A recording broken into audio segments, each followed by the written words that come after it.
The year is drawing to a close, as well as the second season of Brawl Stars Gamestars. From December 20th to December 23rd, 16 battle-hardened teams will fight for their chance to participate in the playoff stage. On December 26th, we'll find out who takes the sweetest chunk of the prize pool, amounting to $30,000. Follow us on social media to join our streams of the final stage of Brawl Stars Gamestars Season 2.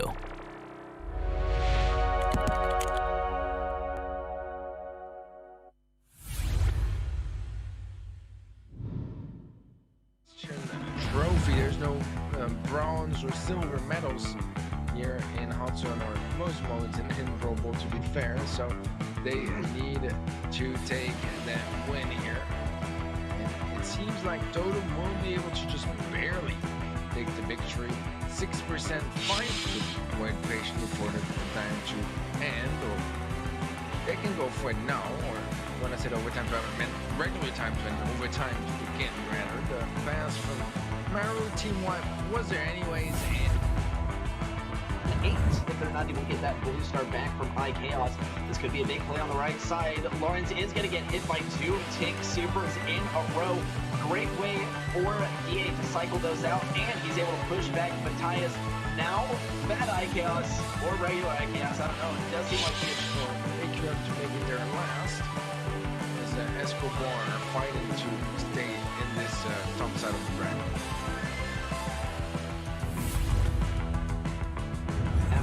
Cautious about great bubble that is going to get 2 enemies on its way through. So Brace that does have to find a retreat here, those on such low health. Now Mario once again will get in close range versus Yoshi, and he's not going to, no, never mind, he does still get taken down. Toad is still the lead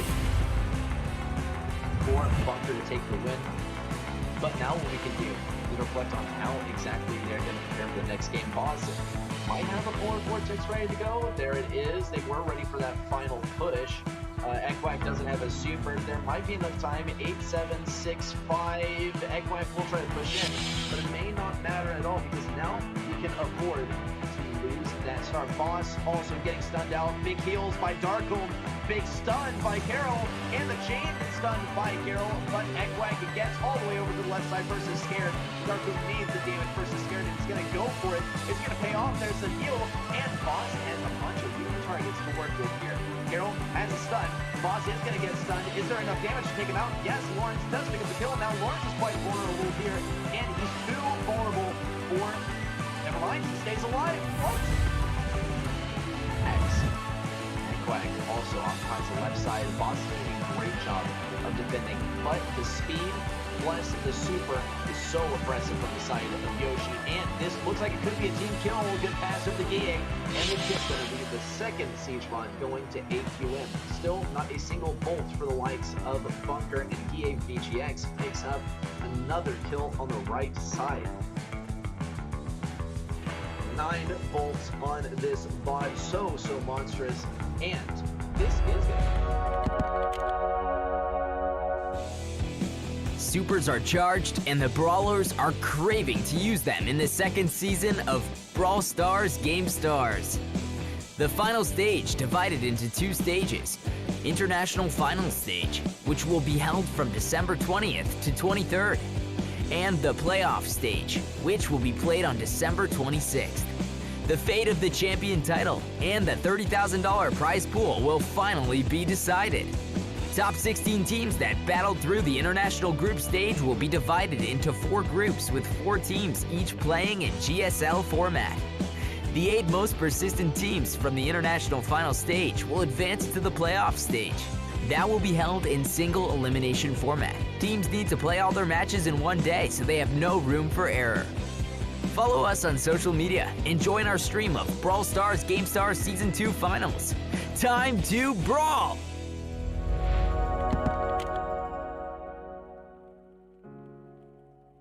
Welcome back, everyone, to GameStars. It's so great to have you back for match day number 4. It is the final day of the international finals leading into the international playoffs. Teddy, we saw some spectacular games yesterday, and we have more on the way today. Yeah, man, every single day we keep saying the group is the most stacked yet, and I feel like today is no exception either. An amazing group here as well, and unfortunately for the 4 teams, only 2 will be able to make it through this stage. Afterwards, it's straight off the playoffs. We still have a couple of days until then, but man, am I hyped. The level has been insane so far. We've had some amazing stories, some upsets, some revenge stories as well. But yeah, this is the group here for today. XOFA will be facing Blood Diamond, and then we'll have Big versus FA Frutas. Those are the 2 matches to open the day, but afterwards we have 3 more matches as well. That's going to be the winner's match, and then the elimination match between the 2 losing teams, as you guys can see here, and then finally the decider. So basically a double elimination bracket for each group. We went through groups A, B, and C already, and now it's time for the last group of the bunch. That's group D, and oh my, this is gonna be a fun one to watch as well. Yeah, even just the first match of the day is going to be EXO Free Agents versus Blood Diamond. Are you EXO or are you BD? I mean, this one is going to be an absolute banger. And of course, one of these teams is going to go straight to the elimination round after this match. So it's going to be quite interesting. It seems like we have repeatedly seen these really cracked matchups in the beginning, and then the loser goes down to the elimination bracket and sweeps the elimination bracket. It is an unfortunate matchup for those who find themselves in the elimination round, but it makes for an awesome spectacle, and it is going to count us down right into EXO Free Agents versus Blood Diamond. Yeah, man, this is an exciting one to start with.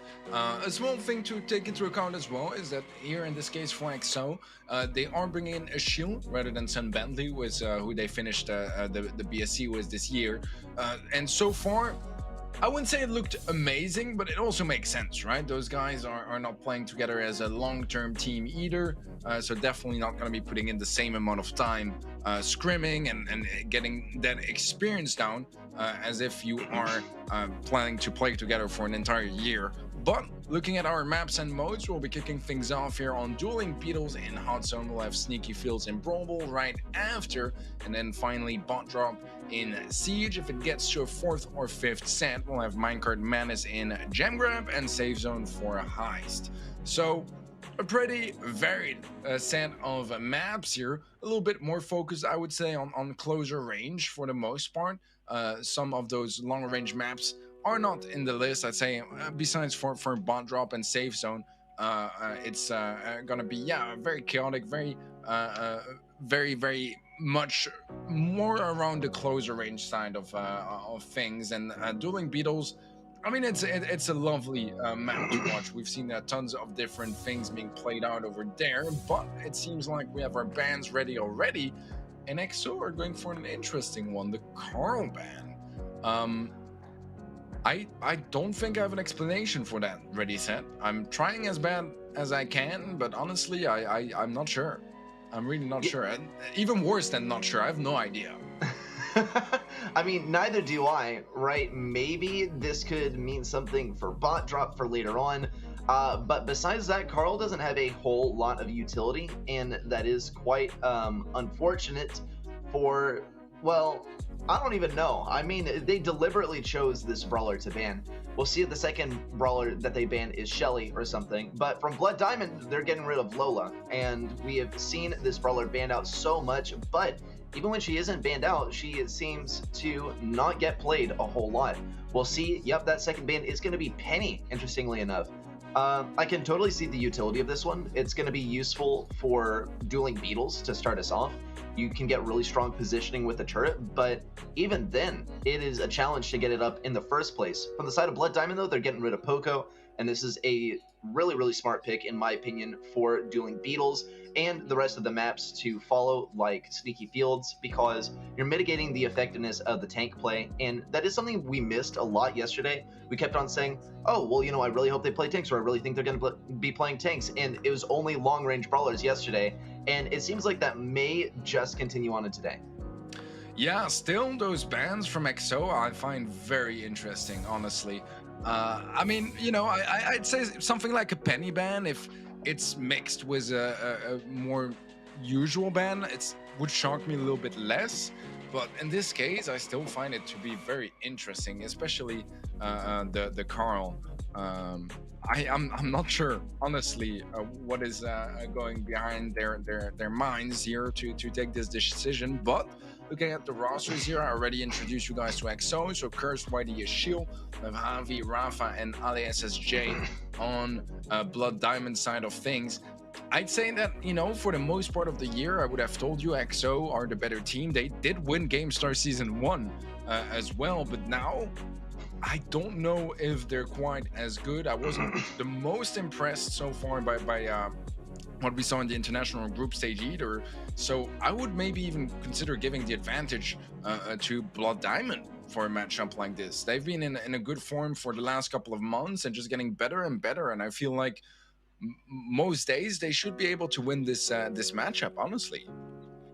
Yeah, and Blood Diamond, even just from the org perspective as well, is making some real big moves in the Brawl Stars scene. And, I mean, this is not just limited to the Brawl Stars competitive scene. So, from just what we've seen so far, I can also tell you that in 2022, these guys are making a really serious run for the World Finals. So, keep your eyes peeled. This is going to be a very interesting one. It's going to be quite telling of what we see in 2022. Perhaps more from the side of Blood Diamond than for EXO free agents. Teddy, you mentioned that Ashil is joining the roster, probably just for GameStars, but I mean, you never know. Sun Bentley could find himself with another fourth, or Sun Benchley a little bit now that a potential fourth player is joining the roster, which is very useful. And I wonder what the fourth player will be finding themselves doing most of the time in the next competitive season for the official Brawl Stars World Finals series, especially because there has been a lot of discussion about, you know, should we allow a brawler to sub in mid-set? And that raises some big questions about, you know, is it that useful now to have a fourth? Teddy, I'm curious to hear what you have to say about this. I think I like the idea of being able to stand in players like from one set to the other. Obviously not within the set. I think that's a bit too fast, but between sets, I think that's a really good idea. I think it just makes it a bit more useful to have a fourth player, and you can really play them depending on, you know, who's better in which mode and which brawlers, and use the full utility of it. Because right now it just kind of feels like more of a downside than an upside, just because a lot of players don't really like being the either designated fourth player, which really sucks because then you're almost all the time on the bench except when someone can't play or whatever. And when it's rotations, it still kind of sucks because you want to be there for the important matches. After all, that's why they're playing, right? So I like the idea of being able to change between sets. I think it's good, and it also doesn't really hurt the teams that don't have a fourth, because typically the synergy is still going to be better if you're just playing with a team of three, because you're always playing with the same guys and you're able to build up, you know, that confidence and that team play a little bit better. So I like it. I think it's more of a not really, you know, one is better than the other. It's more of yeah, you can do whatever works best for your team, and I think that's a great approach to it. Yeah, and here we have the players themselves. Curse on the left side, LSSJ on the right. Take a look at their stat comparison. Does look like Curse is getting a little bit more damage, but from the side of LSSJ, a slightly better KDR. We'll see how that is reflected in the upcoming game. Of course, Hot Zone, not one of those modes where you're totally focused on survival. It's more about just staying on the point and staying exclusively on that point. Survival is kind of gone to the wayside when you can be capturing the objective, and I do think that that is also why tanks are so prevalent in this mode and on this map as well. So I think expect to see some tanks on this map, maybe some brawlers also that can force players off of that midpoint. Sometimes we see Lou on Ring of Fire. I think there's a slim to none chance that we see it on Dueling Beetles, but I would be certainly excited for it. Also, B, a strong pick could be coming up in the next game. We will get to see some more stats from the players as well and draw some conclusions from there. But for now, it is kind of hard to make a fair comparison between these two. Well, ready, set. I have I have some unfortunate news for you. I think that YD, Cursed, and a Shield won't be able to show up, and that this is going to be a free win for Blood Diamond, actually. So not exactly sure what is going on behind the scenes, but I was chatting with YD and he just sent me, yeah, I don't think we can play. So I'm pretty sure that this is a forfeit here for XO. So Blood Diamond are just getting a free win, which is very unfortunate because I would really have liked to watch some XO action, especially since this is, you know, basically the last time we'll see that squad together. I don't think they were looking to compete together next year, as far as I know. But I'm not sure at all, and it obviously depends on the offers they get. But yeah, this is not ideal. I think we have to go through a break, see if we can, you know, get the next match starting ASAP, because normally the players are only supposed to be showing up a little bit later when the match is supposed to start. So sorry guys, but this is going to be a forfeit here for XOFA. Blood Diamond getting a free win. We'll give you guys some more details afterwards for what this means if XO also forfeit the elimination match. Not entirely sure, but yeah, we'll see you guys in a couple of minutes once we have this all figured out and we can get a match started for you.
The year is drawing to a close, as well as the second season of Brawl Stars Gamestars. From December 20th to December 23rd, 16 battle-hardened teams will fight for their chance to participate in the playoff stage. On December 26th, we'll find out who takes the sweetest chunk of the prize pool, amounting to $30,000. Follow us on social media to join our streams of the final stage of Brawl Stars Gamestars Season 2.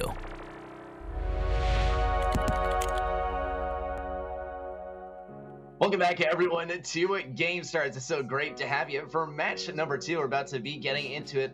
Match number 2, but still the first match of the day, Teddy, because we did actually have a forfeit for match number 1. Kind of a first here, especially when the stakes are so high. That is a lot of money to put on the line, or not even on the line. I mean, it was completely forfeited. But yes, that is going to be the end of match number 1. Match number 2 should be incoming. And Teddy, this is, I think, one that you were alluding to when you said this is a stacked group today. Big versus FA Frutas. Yeah, man. I mean, both teams, I wouldn't say are necessarily in the best they've ever been, at least for Big. Frutas actually looked pretty good lately. I mean, they've always been a decent team in the tier 2 scene, but they almost took down Totem a couple days ago as well in the group stage. It looked really, really strong, and the question was big as well. As you know, they're going through some roster changes and things are far from ideal. They're experimenting a little bit and trying to figure out how they want to play. I think they were playing with Shoto, their coach, or their manager, sorry, in the group stage, if I remember correctly. But in the roster, it's Nadine, Lars, Idog, Joker, and Shoto. So definitely interesting roster for the least. I think Nadine announced that he was leaving Big as well, so I'm not sure what their current plan is. However, what I'm sure about is our maps and modes. We'll start things off on Factory Rush here for some sweet seed. Will be played afterwards, as well as Hot Potato on Heist. And if we get to a 4th and 5th set, we'll have Dry Season and Bounty and Minecart Madness in Gym Grab. All right, some great maps that we got lined up here. And as you mentioned, Teddy, starting off with Siege. Factory Rush, I love this one. You get the long-range brawlers out here. Very good for Bell, who otherwise would not really have the chance to shine on Siege. Some of the maps can get pretty congested, though we do have both Bot Drop and Factory Rush in rotation a day. Here are the bans, actually, and, well, darn. I mean, we're not going to see Bell, and we're not going to see Byron either. The Byron ban is definitely going to disrupt some of that Brawl Ball, and the Bell, as I mentioned, is absolutely crucial for getting those easy defenses on this map. It's not going to be available to either team now, and we're going to have to see some other sharpshooter at mid. Every now and then we do see actually the Pam gameplay, and Pam could get wrecked kind of hard by the Bell, so I think this definitely does open up the possibility for Pam to start happening at mid. The other thing, though, is we got to account for the Bolt collection. Is Buzz going to be in play? Is Mortis going to be in play?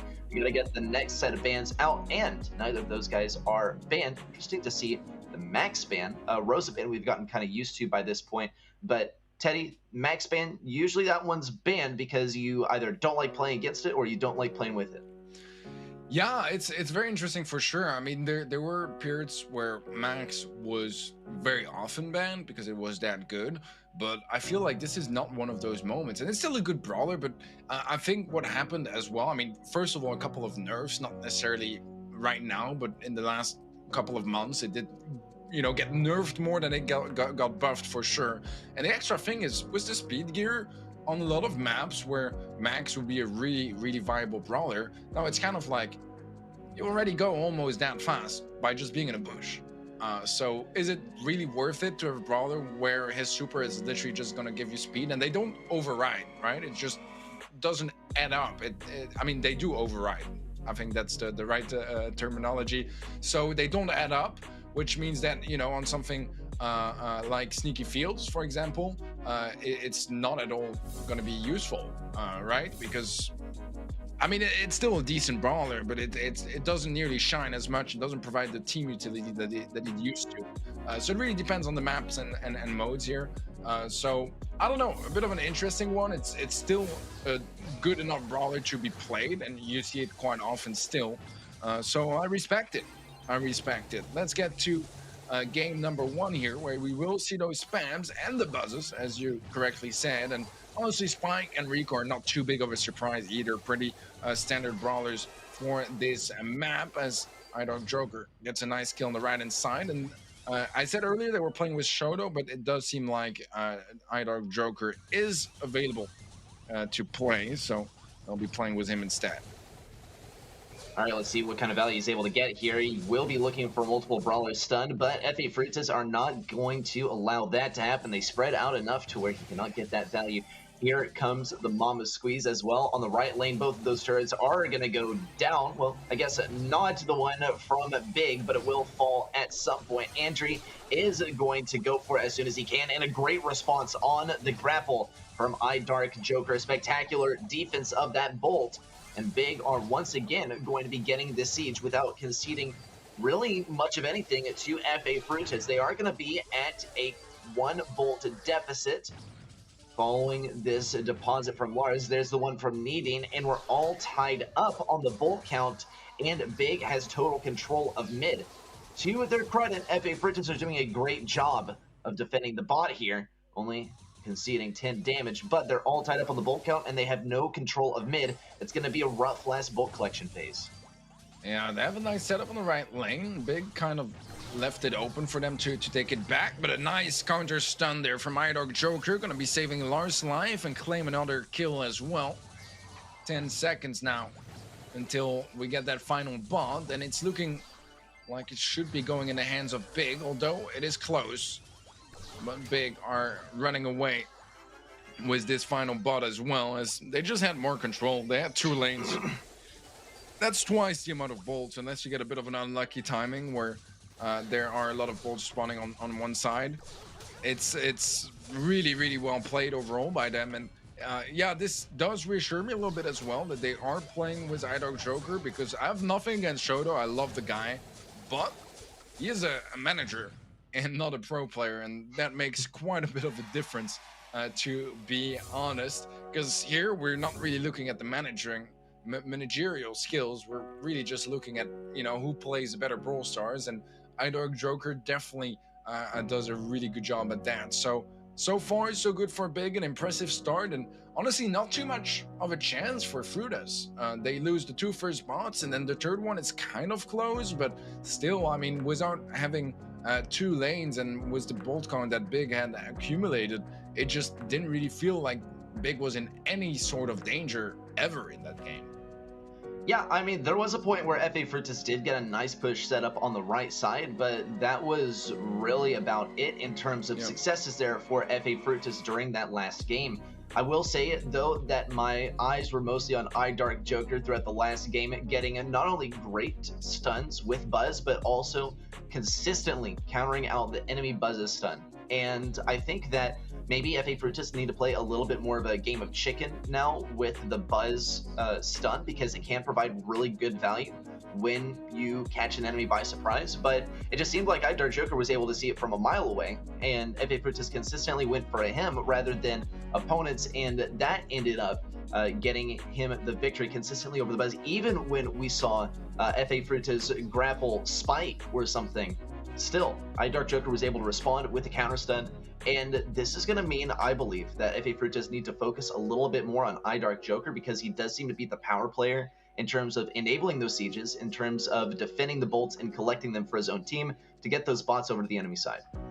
Yeah, I think you make a very valid point. I love how he was very much, instead of actually, you know, going on the hunt and trying to get kills, he was really careful about not leaving any chances for Melny to get any kills of his own. And I think that was a really, really good point, actually. And this time around, both buzzes get shut down early on. But nevertheless, this is most definitely going to be a bot for Big, as they'll even get a level 3 bot to open things up. All right, and 2 bolts collected by FA Fruitas, definitely an improvement already over the last game, but if they can't get a good defense, then it will all be for naught. They have to get a good retake following this defense, and here's the Polar Vortex from Gale. We can't expect yet another. He's not going to pop it, though. Thankfully, FA Fruitas were able to pull off that defense with just the use of 1 gadget. They'll be able to save a couple for later, and a great grapple in from Popov. Now we're going to have to see Big get a good defense on the right side. Lars is going to potentially be able to get this bolt. Andrew, though, is getting some good dodges. Popov also popping off on the right side, and FA Fruitas will be getting this next bot. There's no doubt about it. They need to be careful, though, to bank some bolts for that final siege as well.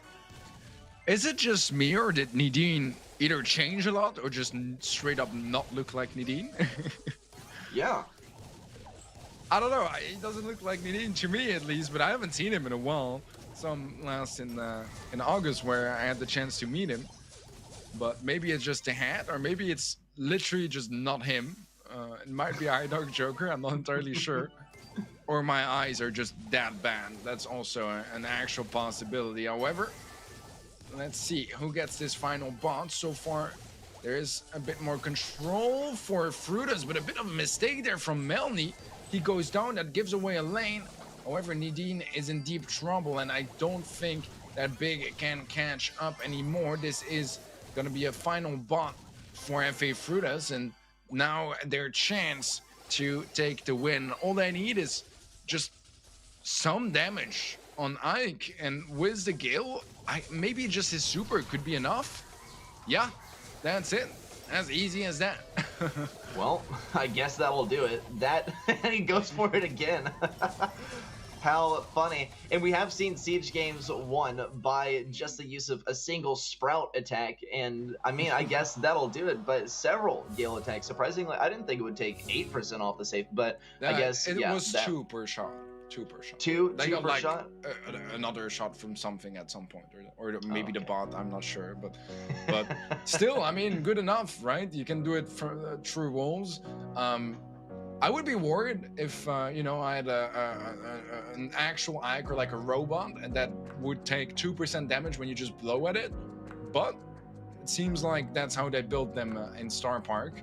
And yeah, it's that's how you win games, I guess. That's how you win games. But yeah, most importantly, they got the final bot. There was no damage whatsoever from Big's push, so it was pretty straightforward all around.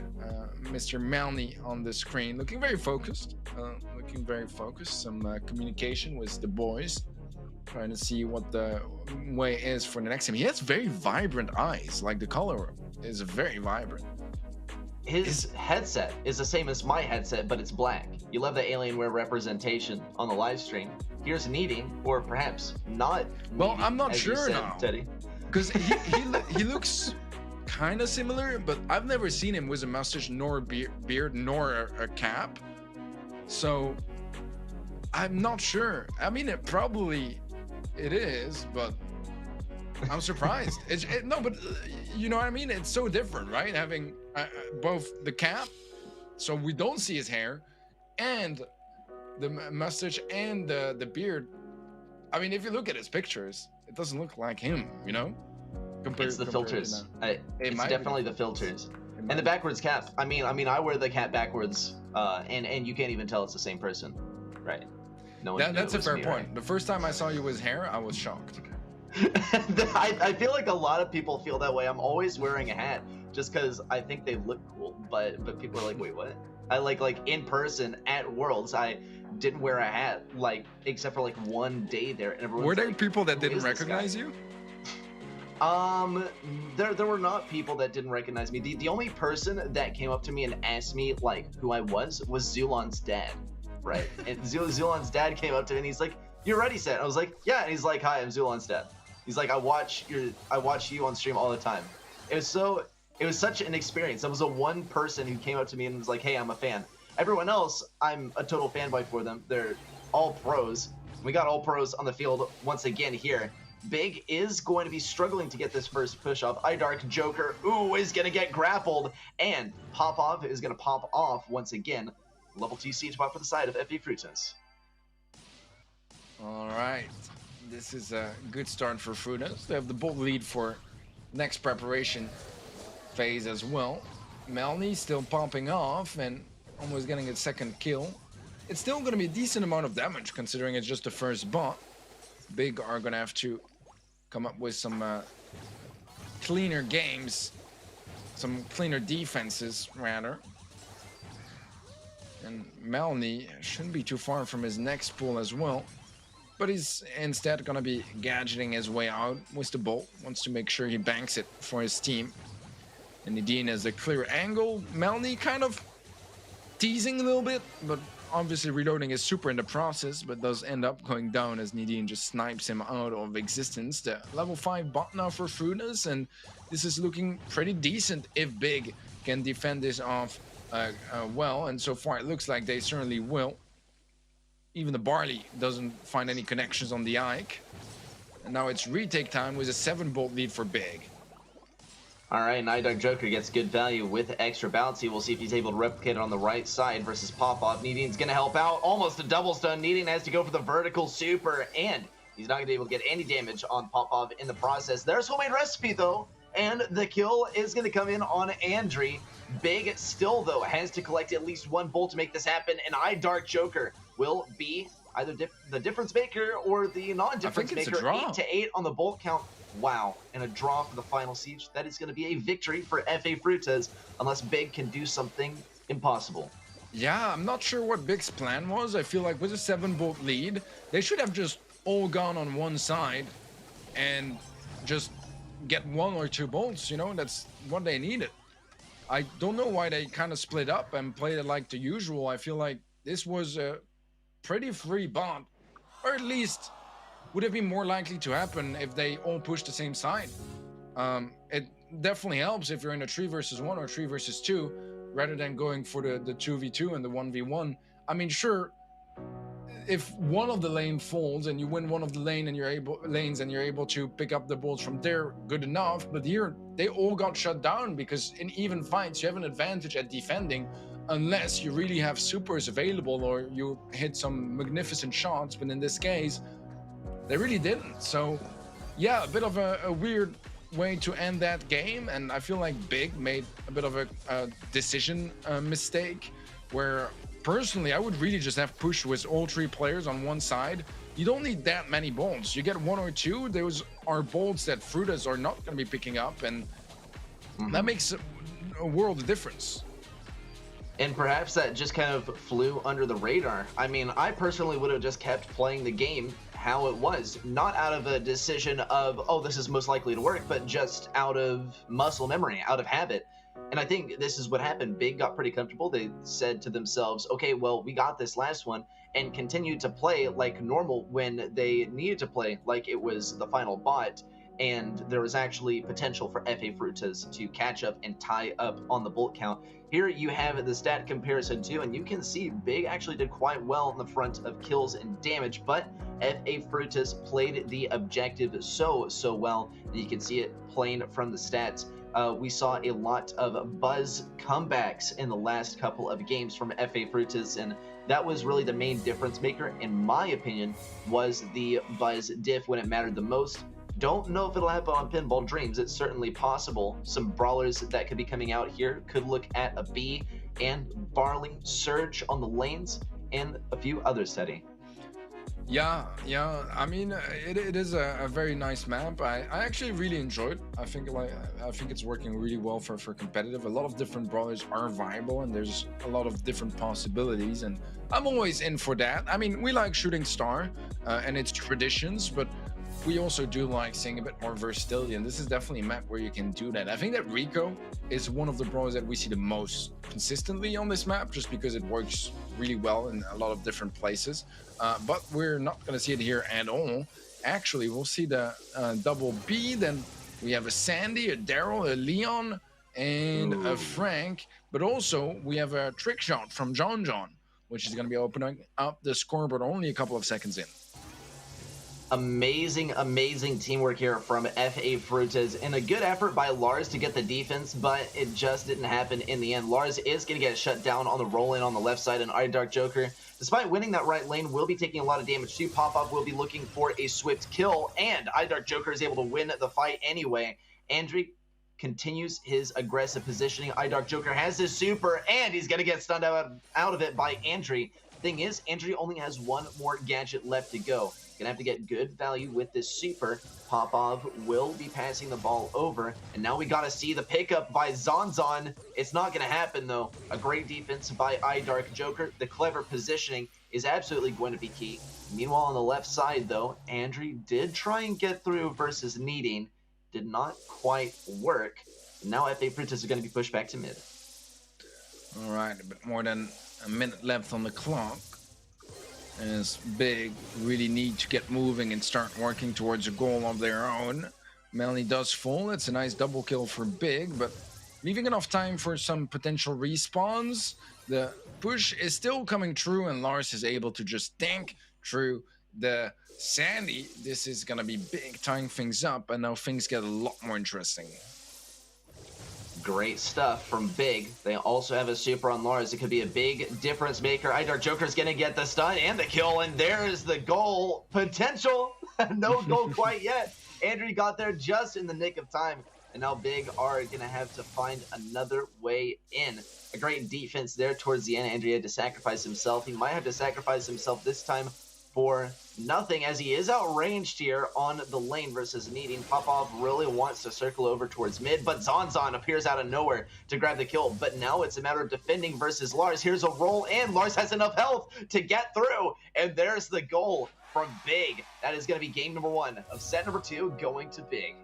Wow, what a nice turn here, as well as it was Fruitus that opened things up with a very, very quick goal. And I talked earlier about how many different brawlers we could see on this map, and I mean, we had like 5 different ones in just that game, just showing that there is indeed quite a bit of variety on maps like these. We could, and there's still so much more as well that they could have played too. You know, I think Barley is also a great option for lane. Very different approach, but still a definitely a functional one. But yeah, I'm looking forward to see if we see any comp adjustments perhaps from Fruitus. I don't feel like they were too limited by their comp, but at the same time, with how much B we've been seeing here, is Frank really the way to go? They had it on both sides. Sorry, not on both sides, sorry, but the B on both sides. So it is a little bit scary for Big, but they still made it work nevertheless with the Frank. So honestly, I feel like comps-wise, it was good enough on both sides. They just need to kind of play them better on the side of Fruitus. Close it out. Yeah, pretty much that. Yeah, and I think it was played pretty well by Fruitus to start things off. We just saw Sandy get rid of his Sweet Dreams gadgets really, really fast. Yeah, they provided great value, but they could have been stretched out among the game a little bit longer, I do believe. So I think that with that sort of gameplay adjustment just from Sandy and also from the side of Big, I was looking at Daryl a lot that game, and I think Daryl is a spectacular move by these guys. It is a little unconventional, but I think it will become a little bit more preferred now as we are progressing on with Brawl Stars Competitive and, of course, the developments that happen within the meta. I think Daryl is honestly a quite good move, and we saw Daryl consistently get really good value. Daryl solo scoring that goal. I think we haven't seen Daryl in Brawl Ball in too long, and it's great to see him back getting some solo goals and getting the clutches up when it matters the most. Yeah, I think Daryl is in a really great place, and we've been seeing it a lot. And look at that. We actually have the Frank coming in for Fruitus as well. But the Daryl is out of the picture, as iDark Joker is going to be going for the Surge now. And, well, he won't be going for very long as he already gets taken out. All right, and F.A. Fruitus now can push on the left side and attempt at passing around Joker, and he has to use the super to get it over to the left side. Pop-Off is going to be quite slow. A good use of that gadget. No way! Pop-Off with an amazing play. Perfect usage of that gadget. Typically, you only use that to keep yourself from getting stunned out of your super, and Pop-Off really puts it to work here. Hopefully, they don't get diffed now, and it doesn't look like it's going to happen. F.A. Fruitus will be looking for a goal now. Well, I think that they found it as well, as Fruitus close out this game with a lot of violence, honestly. Melanie playing very well. Just for context, Popov is Melanie. So you know that, ready, set. Don't worry, I didn't know about it either until I looked it up. But I casted them in the group stage, so I did look them up then, if that makes any sense. But yeah, besides that, Fruitus looking much better in that game. I do feel like the Frank offered them exactly what they needed, and they worked with it really nicely as well, played around it very much. It was a bit of a nightmare defense for Big. I'm not sure if it was the move earlier to destroy the walls with the Frank. I feel like there could have been some better plays, but it is what it is. Afterwards, they had to kind of deal with it, and it just didn't help the defense that they didn't have walls to work with. It was just a bit of a nightmare.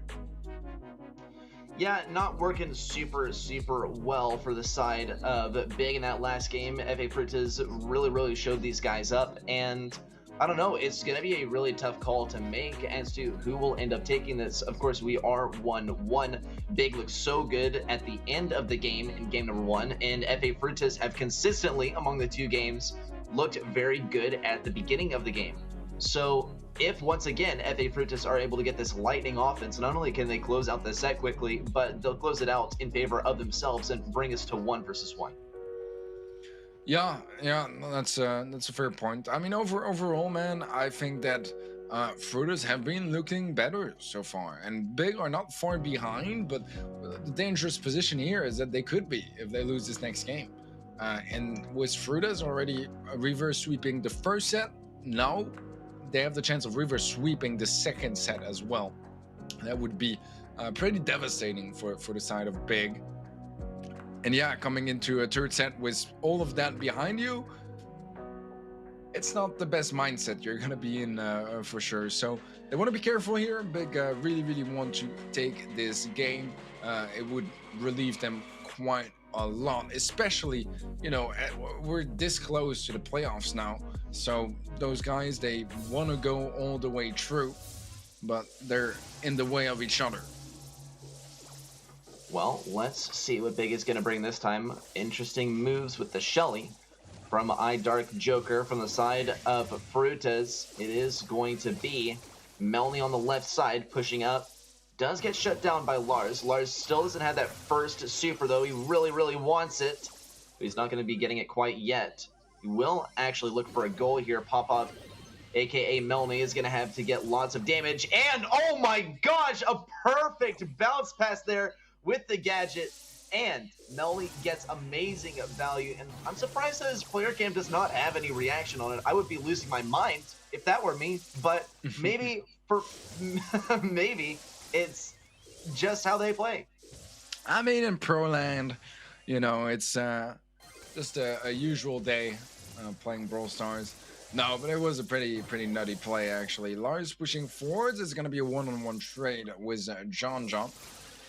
And now with iDark Joker taking quite a bit of damage, this could be the chance for Frutas to try to get a push going. John is going to be catching Nadine off guard, will punish him for his ignorance, and this is going to be tough to defend here. Well, iDark Joker doesn't get to defend as Melny takes him down before he can do anything over there, and that's already Frutas with the lead. Tying things up, and now things can get very volatile. Just a 1 goal will win the set here for either team. Yeah, that was a really interesting interaction between iDark Joker and Andre and Zonzon on the right side. It's going to happen once again. Zonzon will get stunned out. iDark Joker can now push up, and Frutas are going to have to play around this right side. iDark Joker is actually looking quite fearsome on the Shelly. He was playing very cautiously earlier on defense. In overtime, it's not going to be favorable for him at all. He's going to be outranged by everyone on the enemy team. Even now, it looks like he is getting dipped on that lane. Now Andre has the level 4. He's going to fully commit just 10 seconds before overtime begins, and all these walls are broken down. But Nadine is prepared. He does have the killer be ready to go. Pop-Off takes so much damage. iDark Joker picks up a kill with the super and almost gets a kill with Clay Pigeons as well. Big have completely turned this around in overtime. Yeah, this was a very strong play, especially as overtime just barely kicks in, but they needed to heal themselves, and that gave some time and space for Frutas to come back. However, so far, things in overtime have been going pretty well for Frutas, despite not having picked up the ball yet. We're able to find an elimination, get some nice damage. Oh my god!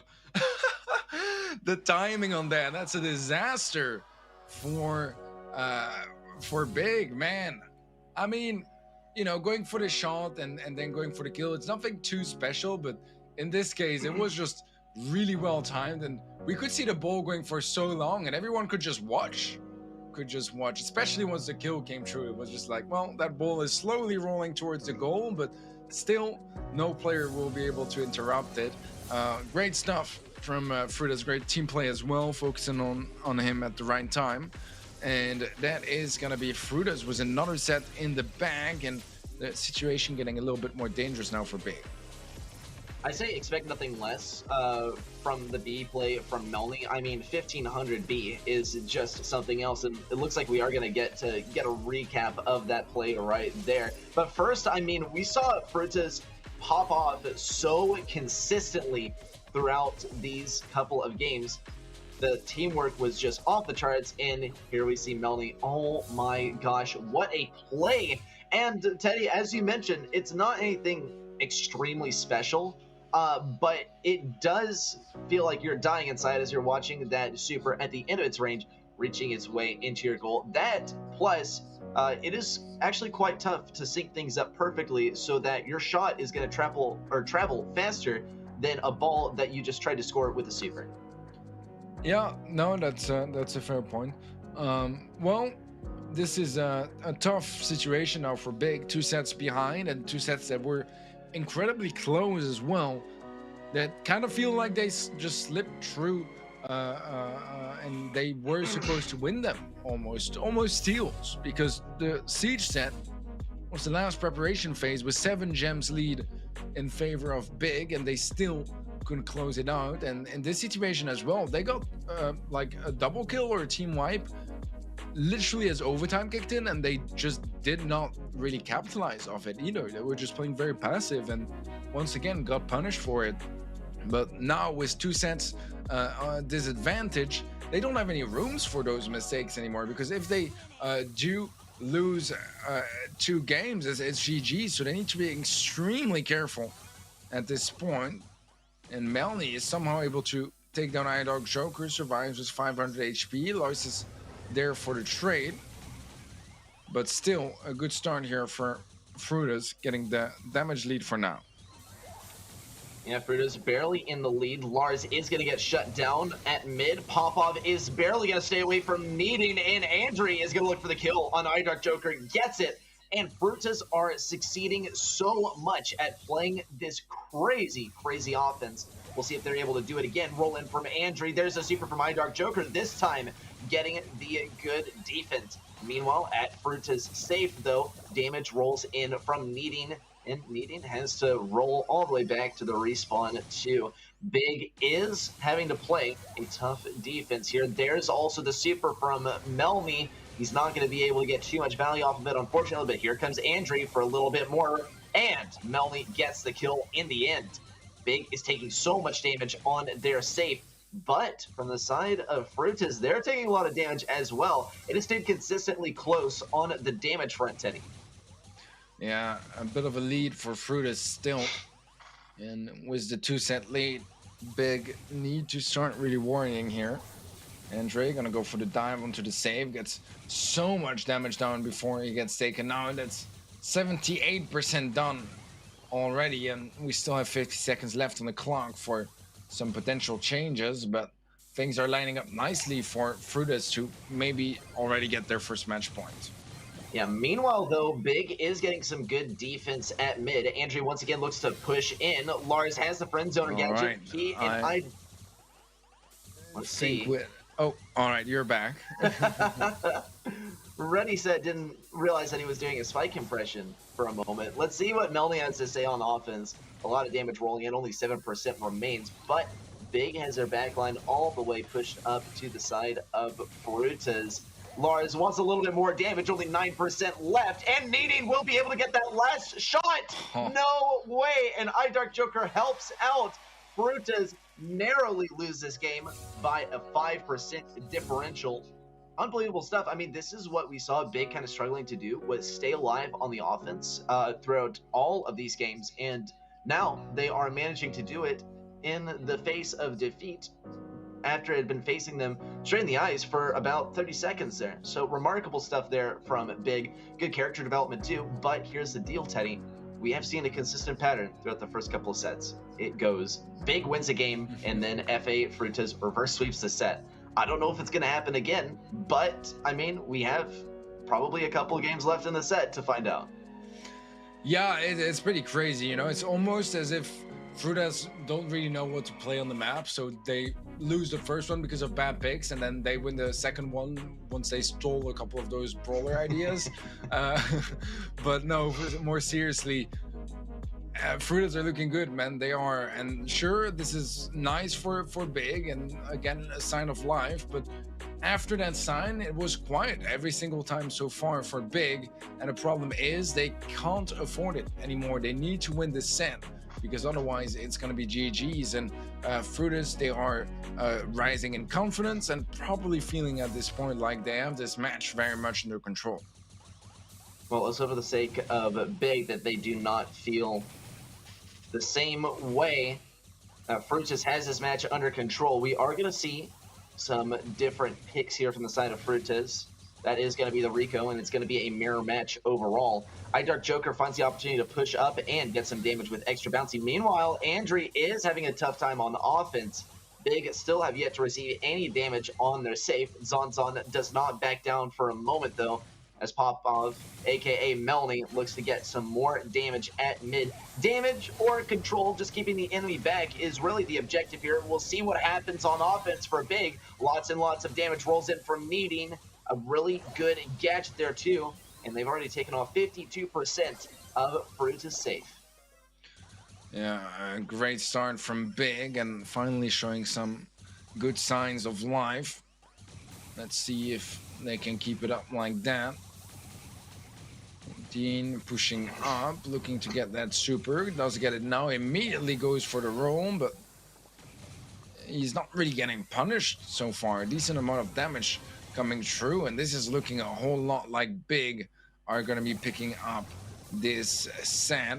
There's 4% still left on the safe, and to be fair, we did see that earlier. That was enough to win, but this time around I'm not sure if it's very much going to be the case, as Big at last takes down the safe, and this is going to be a set going to Big Clan. They showed some signs of life earlier, and now they actually confirm and make it work. Also, they debunk the whole theory of, you know, winning one game, the whole pattern, right? And then losing the next two ones. So good for them. Now they got to keep it up like that. And that is not going to be any easy feat. Here we saw a really good start actually by Frutas, and Big managed to bring it back right at the end. Andre went for the base race and did not get enough damage in time. Needing and Dark Joker were all over the safe, and that continued into game number 2 as well. We saw sometimes when Frutas were able to dismantle the control by Big at mid, but by and large, more damage was dealt by Big. And hey, that is what it's all about. More damage to the safe, and more kills. There's really just no other way about it. This was domination by Big. It did start off a little bit rough and more in favor of Frutas than for Big, but game number 2, Big found their footing, and well, let's hope they can leverage that to their advantage as we will be heading into the next set as well. Set number 4 is on the way. Frutas still have the chance to take this set and win it all and head to the next stage of the winner's bracket. Otherwise, we're going to a set 5. Yeah, so far it was still Frutas looking better for the most part, winning more games as well, but Big are just really narrowly behind, and honestly the score could have been totally different here as well. It could have been a 2-1 in Big's favor, or even a 3-0, just like it could have been done already with this match in favor of Frutas. So dry season is gonna be where we see, as you mentioned, if we either go to a 5th set or if Big are dropping down to the lower bracket. And we're ready to start here. Very similar philosophies on both teams. The difference is going to be the Leon versus the Roughs, and honestly I think I prefer the Roughs. Yeah, the Roughs is quite useful, especially for dealing with Leon as well, as you are able to get those sandbags down. Zon will be holding the back line as well, gradually powering up Gene. We're going to see Melanie actually mostly stick over on the left side. He could use some help from that field promotion, and we are going to see Gene stick close by, also for use of the magic puffs. Wonder how Big can leverage this to their advantage, though. It's not like they really have brawlers that benefit from their enemies being all clumped up. There's going to be a good tank by Melanie. He has to throw off his own super in response and start getting those heals out what a challenge it will be for Big to start getting kills on these guys. But now that they have them all the way backed up versus the back of the map, this is looking way more realistic than ever. Yeah, positioning is good here for Big. They are definitely making Frutas feel the pressure. That pull onto Lars is going to get punished, and that's going to be the kill. John and Andre low HP, but they stay alive, and so far everyone has for Frutas as Big are the ones that need to catch up. 3 stars behind, not the end of the world, but those are 3 stars that they need. Okay, just a little bit more time. Lars is going to establish this long-range damage. Andre with a very narrow victory with that lamp blowout to keep away Lars's super. Just a little bit more time for Big to make a move. It doesn't look like it will happen, though. Frutas are establishing so much control. They dismantle the tick super, but Big closes in. Just 1 second left. 1 kill for Big and 1 for Frutas. That is going to be a match point coming in for game number 2. All right, dangerous position here for Big Clan. They need to win this next game. Otherwise, it's a goodbye to the upper bracket and hello for their elimination match, which I'm not even sure if we will have. We'll have to see exactly what XOFA's plans are for today, if they want to forfeit that one as well. But yeah, Fruta's looking good so far. And as I said, I feel like Big looked pretty decent as well, but there are too many games that they kind of should have won and they just weren't able to close them out. So it's scary. It's scary for the least in their position, and if you're a big fan. But FA Frutas, they're running away with this one, and one more game and that's it. That's GG's, and we see them in the winners match later on against Blood Diamond. Yeah, it does not end here, right? The gauntlet will continue for whomever faces the next competitor, which, as you said, is going to be Blood Diamond.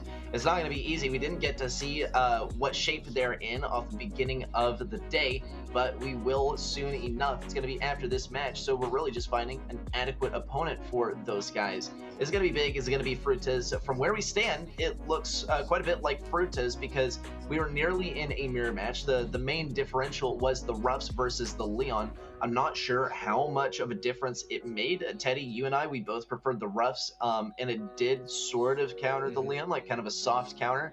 But for the most part, I think this was also just better gameplay by Frutas. Though we did see that in Heist to start off the game, and in the end it went to Big. Let's see how Frutas changes things up. We are going to see Big grab that blue star to start things off, and Frutas immediately take it right back.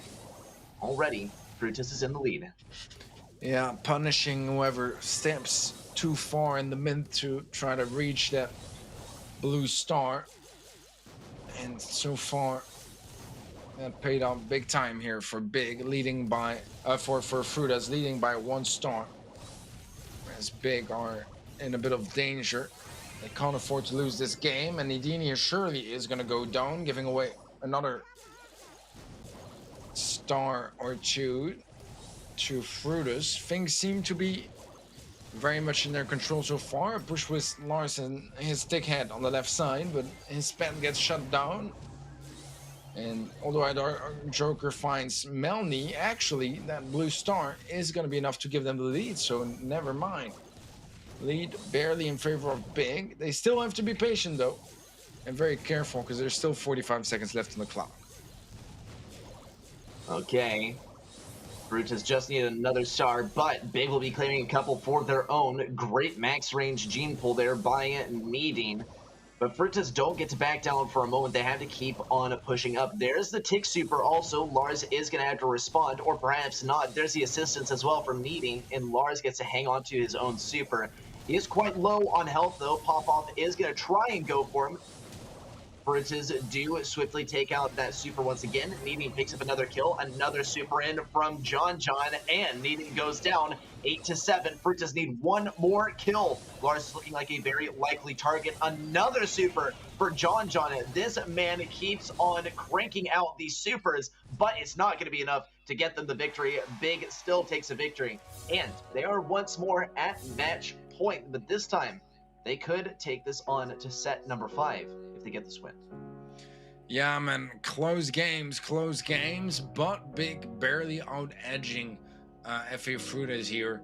And now Big, they're getting close, very, very close to tying things up. They need to win this next game, though. They can't afford to lose it still. It's still a match point for FA Fruiters, but we are seeing some better and better stuff from Big. Just need one more game here, and then they can start focusing on that final 5th set. Otherwise, they're gonna go drop down to the lower bracket. Yeah, and you don't want to drop down to that lower bracket in the pits. I mean, maybe it could be it could be a free win, right? Depending on the situation with EXO, but at the same time, you still need to find your way through that decider match. In a way, it's like a winner's finals of its own, as the winner will be heading on to the international playoffs. But still, I mean, wouldn't you rather the win here than go down to the pits already? We'll see how things turn out as we head into our 3rd game momentarily. I think comp change could be in order. I think we saw a good comp change from Big, not necessarily the same from FA Fruiters. Let's see what the change is this time. Control versus tanks. Teddy, we already know how this one's probably going to go. Yeah, tanks are really strong right now, and those sort of situations make them really hard to deal with them. And so far, although we do have the blue star picked up by Frutus, they still would really like some kills to open things up a little bit more. Instead, it's going to be a massacre as Big managed to get the team wipe, 6 stars and a 6-1 lead. Okay, Frutus still need a little bit more damage here. Needing is going to be getting even more value though. Great kill here onto Melanie on the right side. Frutus still are going to be struggling, as they do manage to push up quite a bit. Andrew could get a pull, a blind pull almost on an eye dart Joker. He goes down. John is going to be the victim of Lars's super, but still Frutus grab a little bit more damage. Big still in the lead as well. One more kill and they will be nearly at 3 times the stars of Frutus. There's just about no way that Big can lose here, and it looks like we will be heading to a set 5. Man, this is looking great for Big Clan, and Frutus are choking. So far, I haven't really found that many opportunities here in Bounty. The pull onto Nadine might actually result in their own death, and they will survive. But it's still a 7-star lead, and they need some kills very quickly here on Frutus' side of things. Now, oh, okay. They are not going to be able to turn that around, and that's going to be Big. Moving on to the 5th and final set. I mean, there were some chances here and there from Frutus, but that game was one of the most dominant ones we've had yet, and Big definitely made it work. Now, moving on to set 5, this is going to be the final challenge, the final boss for both teams. Yeah, man, I feel like both are just on such a similar level right now, and it's so fun to watch. It is very, very fun to watch. I mean, we're looking at a potential reverse sweep here by Big. From the opposing side, though, Frutus, they started off so strong, and they even had good gameplay here in Bounty, bringing it to match point even. But Big, they had good picks here at the end. It was a great prediction, and I'm honestly surprised that Frutus did not have something to account for the possibility of tanks, but they definitely will, as we are going to be heading into our next game mode momentarily. It's going to be Minecart Madness in Gem Grab. I'm not so sure about tanks on this map, but a lot of factors are going to have to be considered for that one. For now, let's consider these stats. Big have so much more on Frutus throughout this set. Now, we can't mainly attribute that to the tank play. Frutus also having more damage here. And honestly, I think what this tells us is that Big succeeded really well with the tanks if you couldn't see it with your own eyes already. And I'm still surprised Frutus did not see it coming. Maybe even a B, right? Could have shut down that entire comp. The deal is that it would have weakened them towards other possibilities, Teddy. Yeah, it's cool to see Big take a risk like that at that point as well, right? With a match point that is available for Frutus and so much at stake. Still just going with, you know, whatever they feel like bringing here, and they definitely showed that it paid off, as now we move to set 5, and Minecart Menace will be our decider for this matchup. Who will be moving forward in the bracket and who's gonna drop down? Gem-wise, a bit of a lead for Big. Nothing too substantial yet. That Minecart is gonna help Andre tie things up regarding the bolt count. But slowly Fruiters are gaining more and more positioning, and Big are struggling to get back into the zone, get back near the gem spawner. FA Frutas are maybe going to have a tough defense here. Lars would love to roll in on Andre. A great teleport away by Andre, but he circles right onto John. John will get some mutually assured destruction on the left side. Melanie also gets baited by iDark Joker. There's the kill to follow up. Needing now will be looking for some damage versus Andre, but FA Frutas are prepared to defend. We see the ego from Lola. Not a whole lot quite yet, though. John is going to go in versus Needing. Not quite predicting the path of Needing totally perfectly. But fortunately for FA Frutas, it's not going to cost him too much. Andre is still turtled up here on the right side. Just needs a couple more gems in order to start this countdown. If Big are able to do this right, then they could tie up for some overtime. But they are going to lose Needing, and there go all the gems on the side of FA Frutas. All right, dangerous here for Big. They need to make a play, but they don't have that much time to do so. And I know Joker takes so much damage from the Minecart as well. Goes for the jump in, but it barely even tickles Frutus, to be honest. This is going to be yet another match point, the third now for FA Frutus, and Big. This has to be a bit heartbreaking because they've grinded so much to get all the way up here after they started off losing 2 sets. And now that they're here, they're choking the first game. Now, it's not over yet. It is still a best of 3 in this set, but FA Frutas are one step closer, and the pressure is just going to be rising up for Big at this point. To be fair, though, Big is not, this is not a super stressful situation for them. Teddy, they were at match point earlier, and they still went for the tanks and made it work beautifully.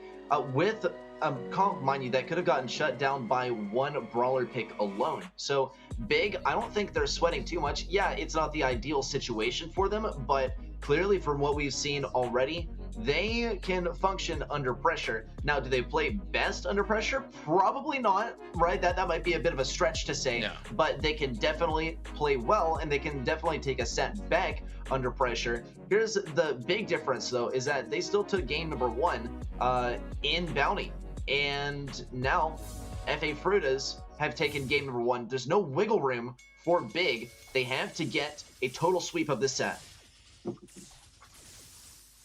All right, match point for FA Frutas. And now everything is on the line. The nerves are starting to show up as Big. They most definitely want to be going to those playoffs with the easiest path there. And that is obviously going to be winning your matches. You'll have to play one less. And so far, Big have taken a pretty decent lead. Question is, can they keep it up like that? A big question here. Big still is holding their own with that Minecart now at the backs of FA Fruits, as they can get a good kill here. John is going to look for a flank around the left side. Needing is taking so much damage from Andre as well. John wants the damage. Needing's all the way back into this corner. He won't be able to get the dip, and there's the jump in from Melanie as well. FA Frutas now just need one more gem. Pop-Off is going to hide in the corner. Does suicide for the gems to drop to the ground, interestingly enough. Wonder if that was intentional. Nonetheless, it is going to give Needing those 5 gems that he really needed back. And Big actually could grab the last gem to begin the countdown. All right, countdown for Big Clan does get interrupted. John takes a lot of damage, but is still alive. Neither Joker is able to find the kill onto Melanie, and this is a tough position to be in for Andre. Gets cornered up by the minecart and 2 players and just has nowhere to go. This should be double match point now coming up, and things are starting to really get hot over here. Yeah, things are seriously heating up. I mean, this is remarkable from both sides. I'm still a little bit surprised, honestly. We did see a really, really good move by FA Fruitas with 2 brawlers to pinch Needing into the corner. Then the jump in from Crow, and he was perfectly poised right in that corner, right next to the minecart, in the place where it can't hit you. And then he tried to exit a little bit early, got punished by it so hard that Big were able to get their gem count up to 9 by that point, and FA Fruitas was not even close. I wonder what exactly the mentality was there. Whatever it was, obviously it didn't work, and it played more to the advantage of Big than it did for FA Fruitas.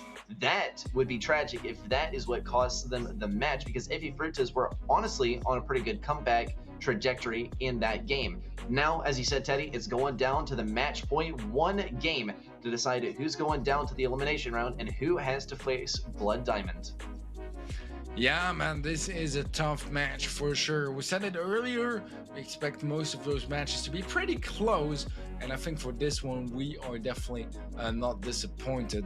5th set. Yeah, this is really tough to call, man. I feel like both sides have been doing really well so far. They're playing well, and sure, you know, they have their better and worse moments, but good enough, definitely good enough. And now it's about, you know, asserting dominance, actually closing things out and finding a way to just progress to the next match, start thinking of that, but they need to close this one out first, and it's looking too close to call for either teams at this point.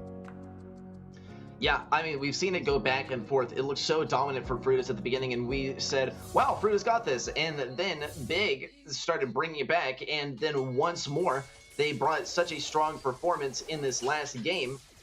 And then Fruitas take it back, and then Big take it back, and now we're at match point. It is all coming to a head, people.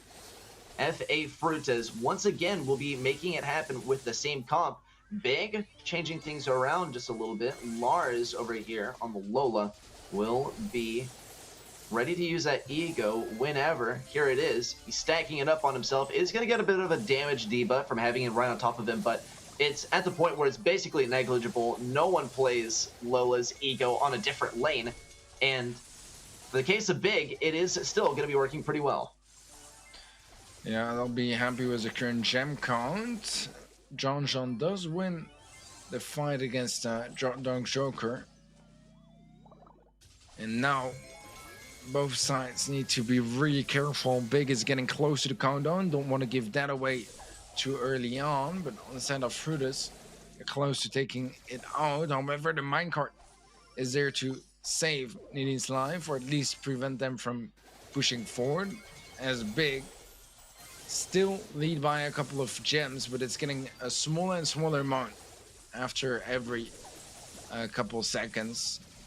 They need to make something out of that, and it's looking like they might just do that, as they are very, very close from getting the countdown going. And here you have it, Nadine starting off the countdown. Fruitas need to put in some work if they want to take them down. All right, Needing is the optimal target. FA Fruitas, they gotta have Melanie jump in. There is the jump, and John is not going to be able to help him stay alive, and Needing is there with the gems.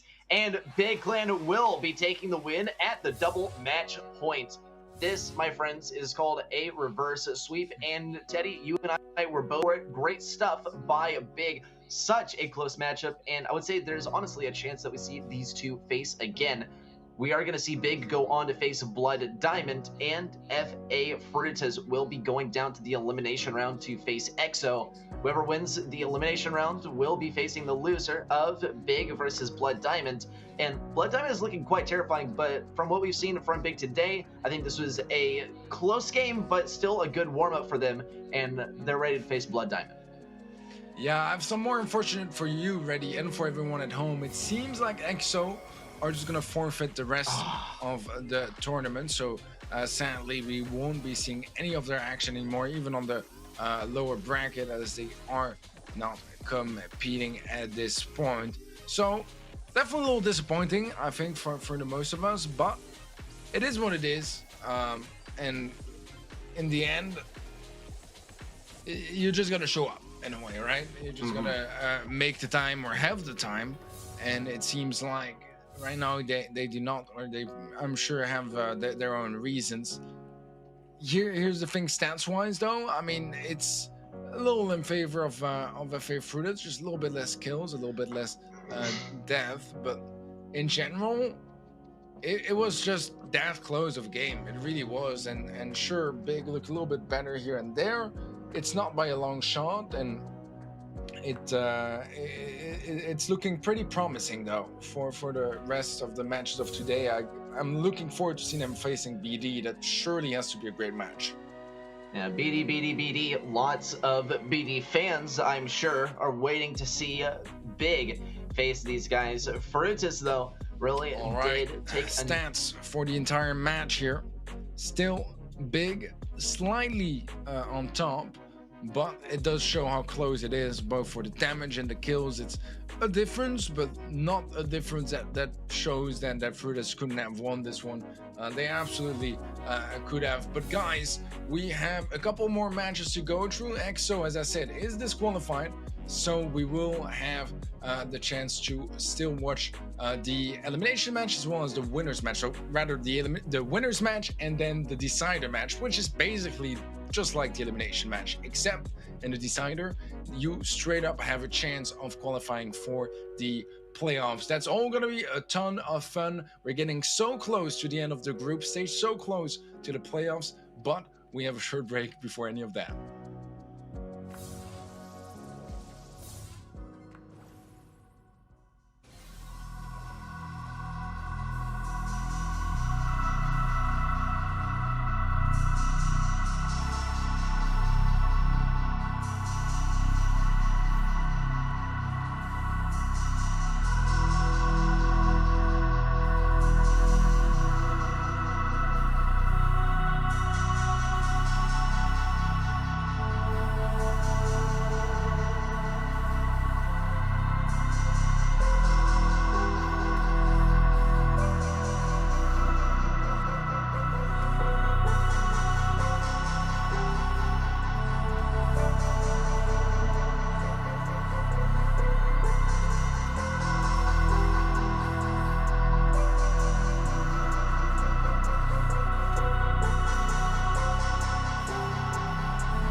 Hello, my name is Rafa. I play for Blue Diamond Europe.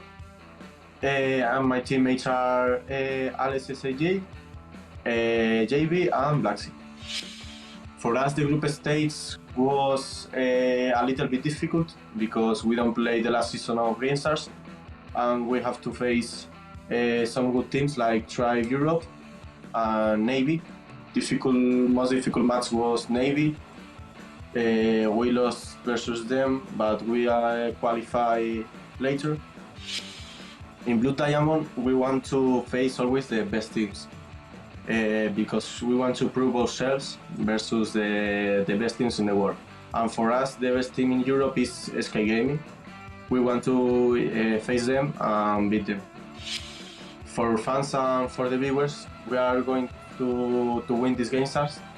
For them, for us, obviously, because we know our possibilities and we know we can win this Gamestars.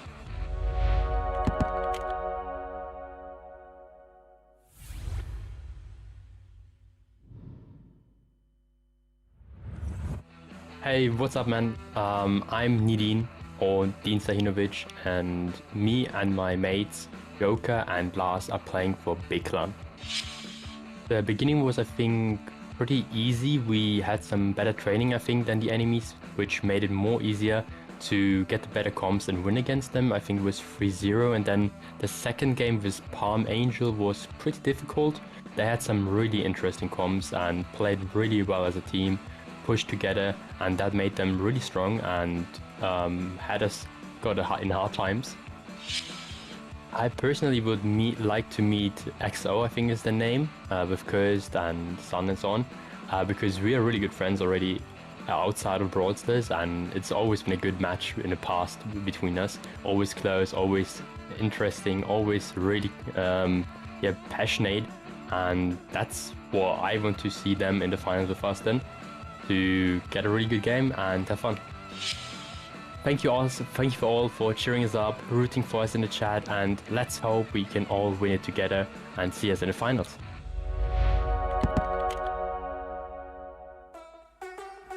The year is drawing to a close, as well as the second season of Brawl Stars Gamestars.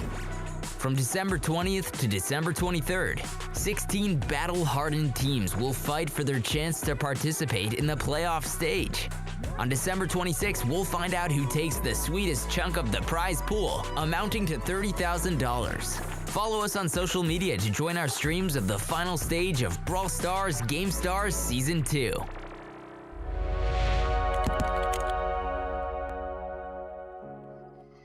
Welcome back, everyone, to Gamestars. It's so great to have you back. We just took a short break, and now we're ready for Big versus Blood Diamond. Get your BIGs and your BDs in chat, guys. It's going to be a banger. Whoever wins this match is going on to the international playoffs. Teddy, this is going to be a real interesting match. I think a lot of people are expecting Blood Diamond to have a strong performance, and also from what we saw from Big just moments ago, they are all warmed up and ready for one of the top teams in the region.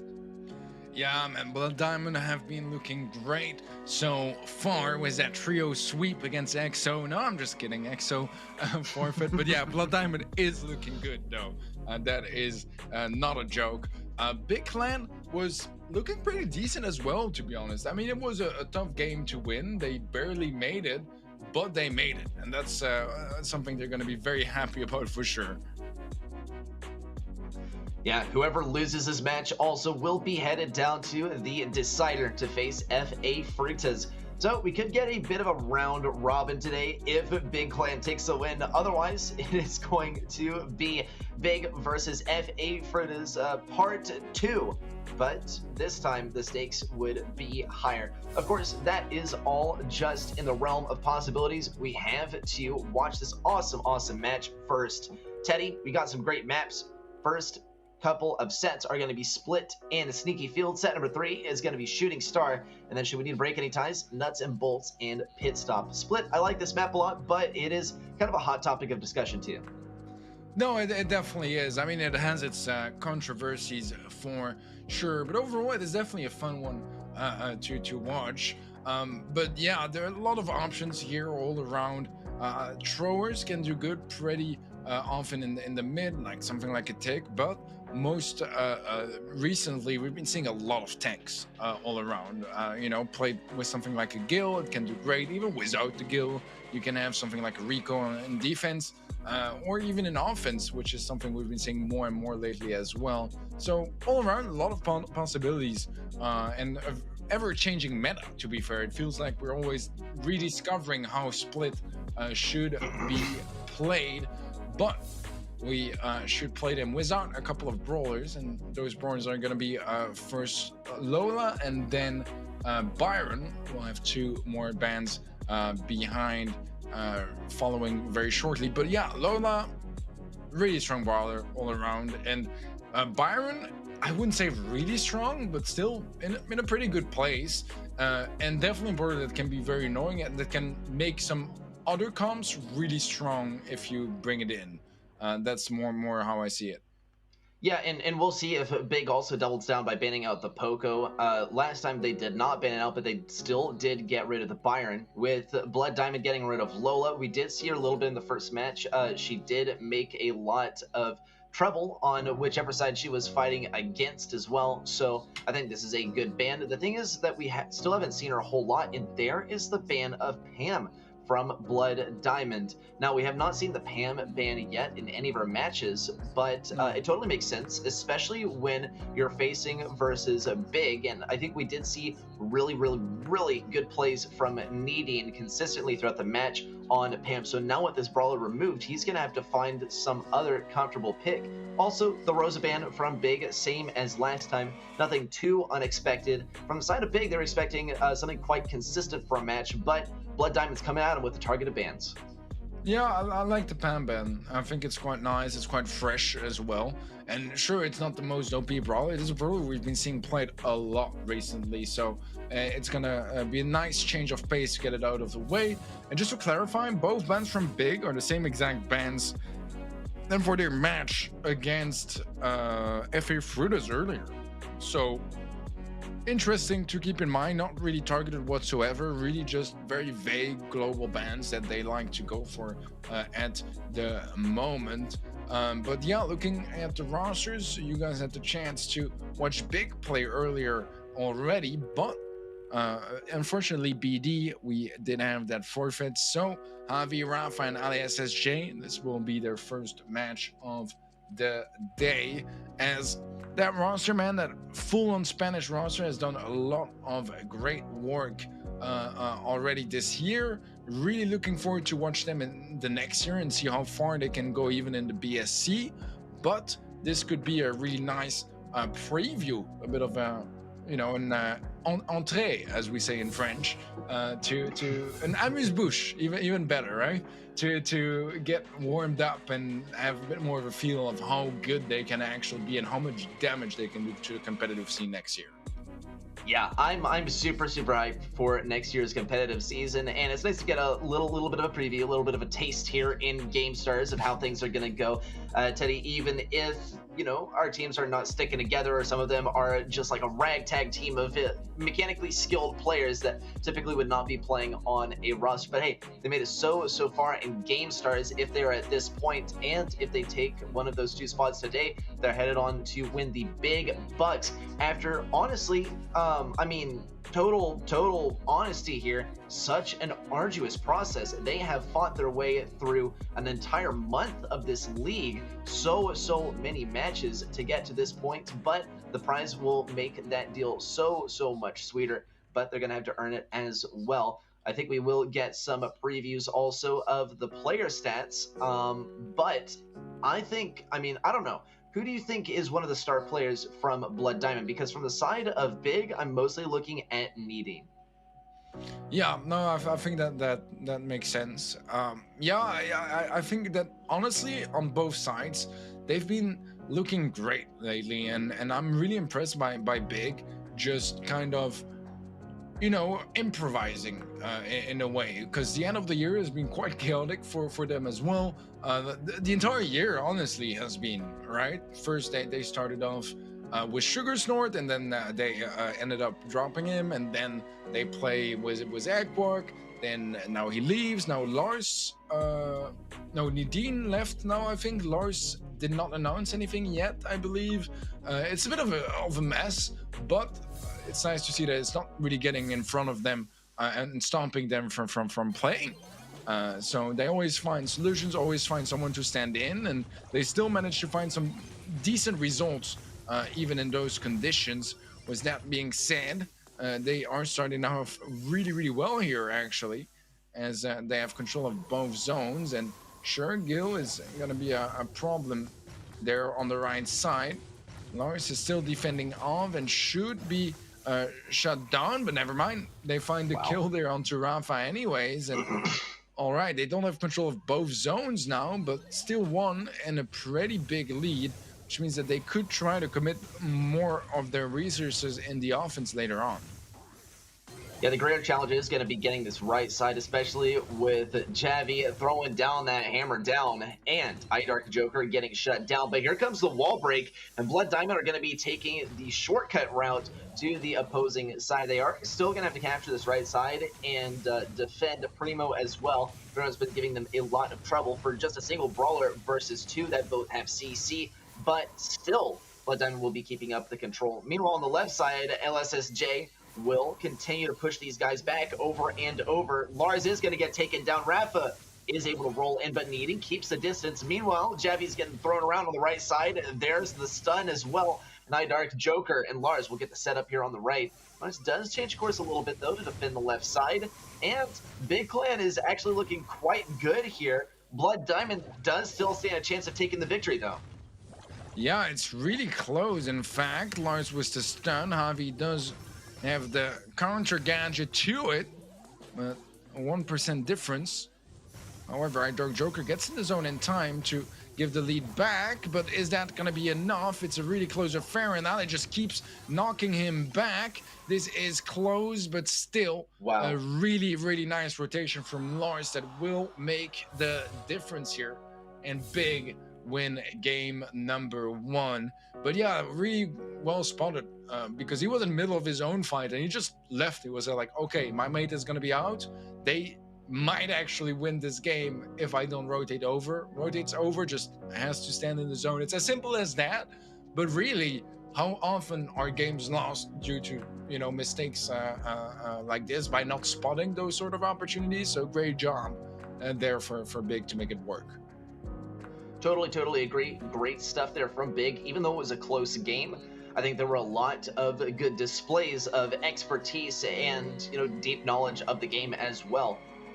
Typically, I am a bit skeptical of the Primo when we see it in play. It has not really won too much from what we've experienced so far in GameStars, but I still stand by the fact that, hey, he is a hard counter to Frank. The thing is, though, that with Frank being so meta right now, with Frank being able to pump out so much damage with the damage gear now, it is a much different fight for Primo than it used to be.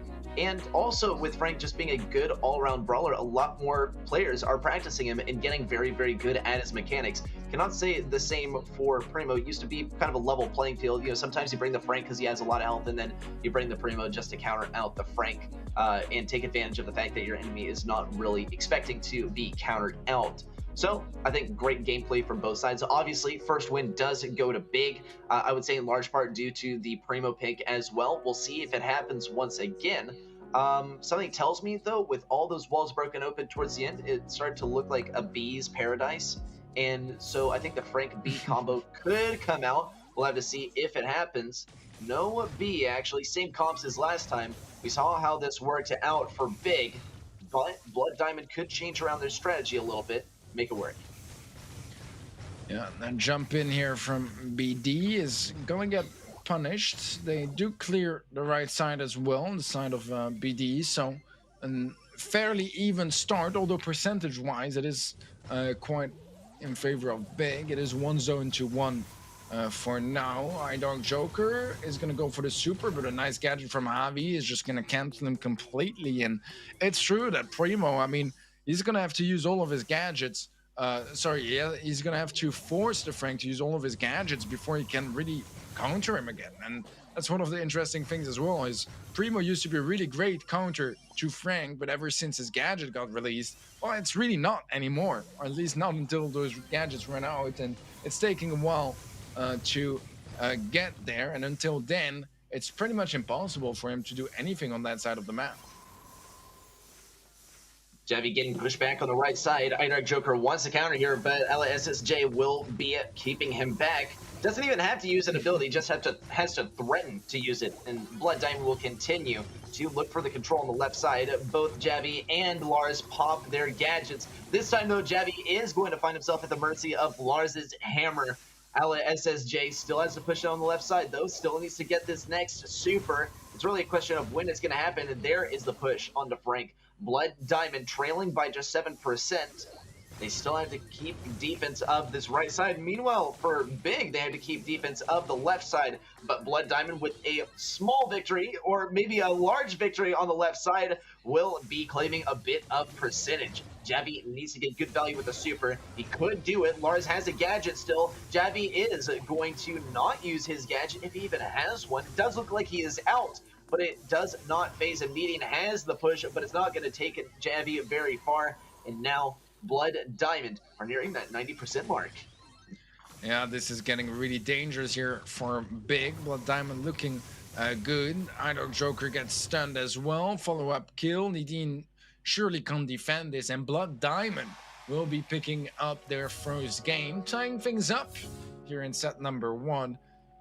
A close game, but very much looked in control of Blood Diamond. And so far in both games, I feel like whoever managed to get the lead, or, you know, around past the 50% threshold, won the game. And Big actually had the early lead, but because they couldn't really get anywhere on the right side, as soon as the Frank had his super once, it was over for Big's Primo. I feel like, you know, he could just not do anything. It would get stunned no matter what his play was.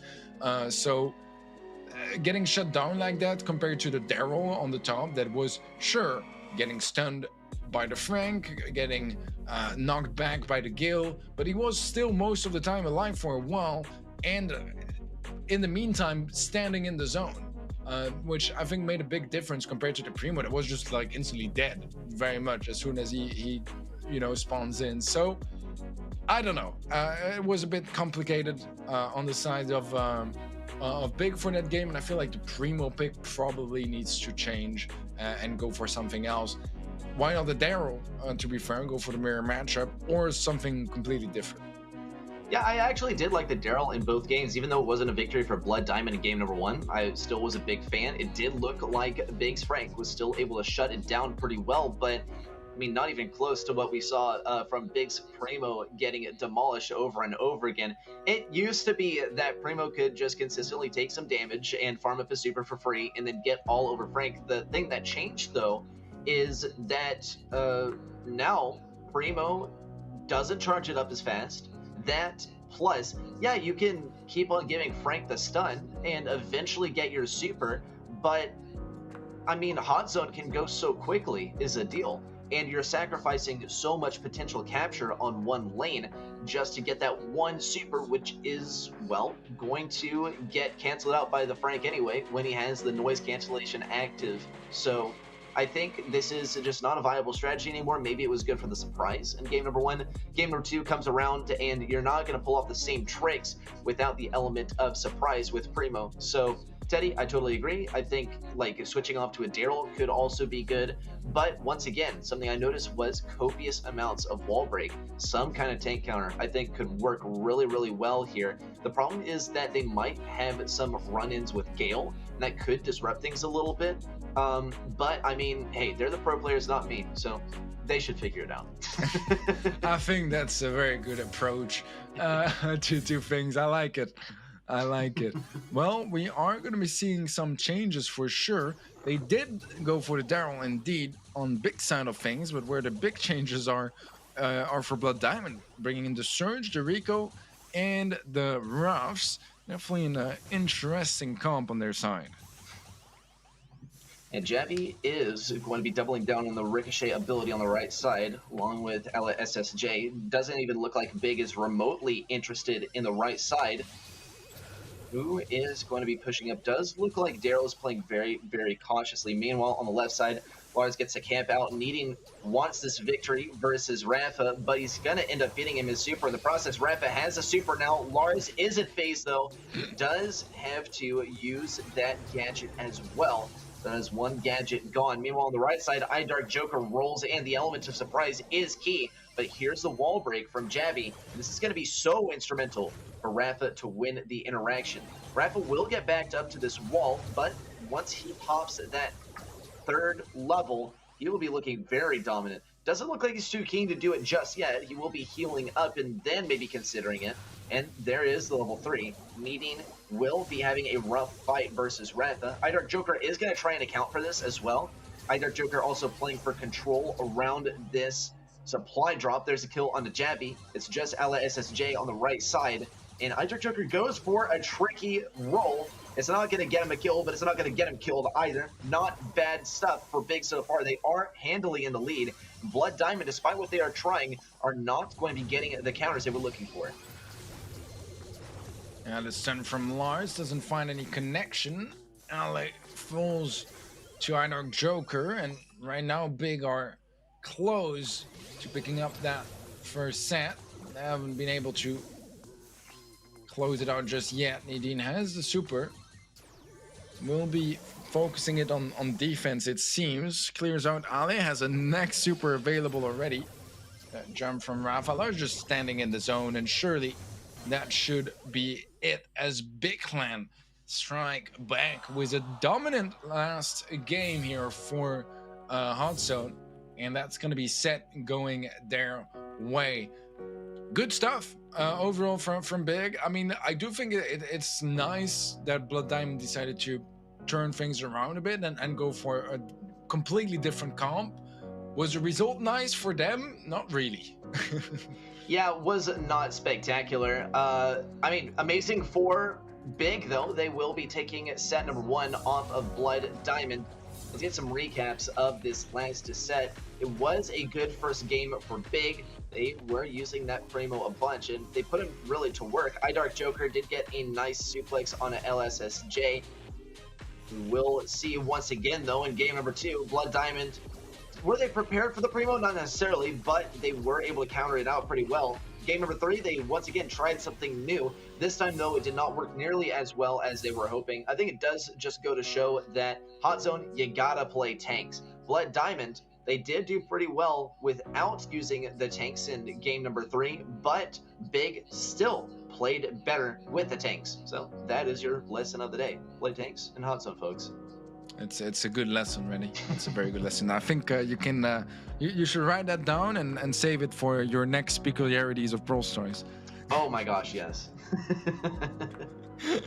All right. Well, I mean, this is so far a very strong start from Big. I said as well earlier that I expected probably a better performance from Blood Diamond coming into this match, or a superior performance on their side rather than Big. But Big are always full of surprises, and that first set was not an exception to that either.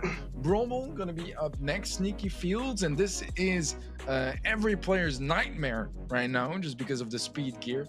Way too bushy. It's definitely really tough to play now, and I feel like this pretty much single-handedly justifies the Rosa ban, as well as, you know, not only is the speed gear great, when you have a brawler that can heal when in bushes and has an insane shield and deals a very decent amount of damage and is just in general already very tanky, I mean, I don't think I need to list more bullet points. You just ban it. Yeah, pretty much. I guess maybe a big contributing factor to Rosa being banned is just Sneaky Fields being in rotation. Maybe without Sneaky Fields in rotation, we'd have a little bit more freedom in what brawlers are picked and which are banned. But yes, as you said, Rosa is not going to be playable. Something we did mention actually in the last matchup as well is Max. We saw the Max ban, and yeah, Max could be real useful on this map. Oh, It looks like ready, set. The You're back. speed. Uh-oh. You had a freeze for a second, but you're back. The freeze Sometimes could I have do been on my stutter side. a little bit. I don't think it was a mental freeze. Oh. Ouch. That should have been a goal, to be fair, but it's not. And it's definitely a missed opportunity for Big Clan. Was their chance to open things up with Banger, but Lars got some stage fright, perhaps, and whiffed it in the last second. Does have another chance here, maybe. Is gonna go for it, but will get denied, and right after takes a lot of damage as well. Daryl roll coming through on the other side. Oh, it's messy, and that is gonna be a goal for BD anyways. Although maybe not as clean as planned, it's still gonna be just as effective. When you said it's messy, I didn't think you were talking about it being messy versus clean. I thought you were talking about a striker making the goal in Brawl Ball, but I'm of double meanings. Joker is going to look for the goal. Javi is there for the defense. And Big are going to take an interesting approach, all hiding in that mid bush, except for Joker. He's going to try and lure these guys into his trap. Meanwhile, Needing is waiting with a high-powered B, a la SSJ, still trying to establish the back line. Needing, looking for the shots. Here comes Lars. He's going to volunteer himself to go retrieve the ball. There's a pass up to iDark Joker, and the friend zoner isn't going to be able to make it happen. Lars won't be able to put it in the goal either. And Blood Diamond clutch this defense and keep the lead for themselves. Man, Lars does not like open goals today. Well, I mean, I think he was out of ammo, so that's kind of why he didn't have 10,000 options there. But so far, this is going to keep the lead on the side of BD, and that's the thing as well. It doesn't really feel like BD is having the better game here. But they are leading by one, and Big with their chances. Now it's going to be a tough 15 seconds for anything to really happen, as more likely than not, this is just going to be GG's here in favor of BD. Yeah, good push there at the end for Big. They were almost able to get to that ball, but it is not going to work in their favor. And honestly, I think that this was a spectacular game by Big, right? This was a great game from Big Clan, but Blood Diamond made the one goal, right? And they got the good defense. And I mean, sometimes the defense involved them not being there in front of the goal at all. So unfortunate. Big, though, in the end, I think could still bring this back. They got to make sure not to let this weigh on them mentally, because they played so well and still didn't win the game. If they can hang on to the fact that they played well and they can still keep on playing well, then they stand a very good chance of bringing this one back. Yeah, I agree. I think they looked better overall in this game, but they did do the bigger mistakes as well out of the two teams, and that kind of like, you know, stabilized it to this point where they did lose, in fact, in the first game of Brawl Ball. But at the same time, from Blood Diamond's perspective, they lose the first set, a close one as well. They are going to be very happy that they spot those mistakes and just have a bit of an extra opportunity to just steal away a game and a bit of momentum and try to see how it goes from there. This is a really good start, though, for Big, and in fact, the goal this time around will be in the net and not against the box right next to it, huh, Lars?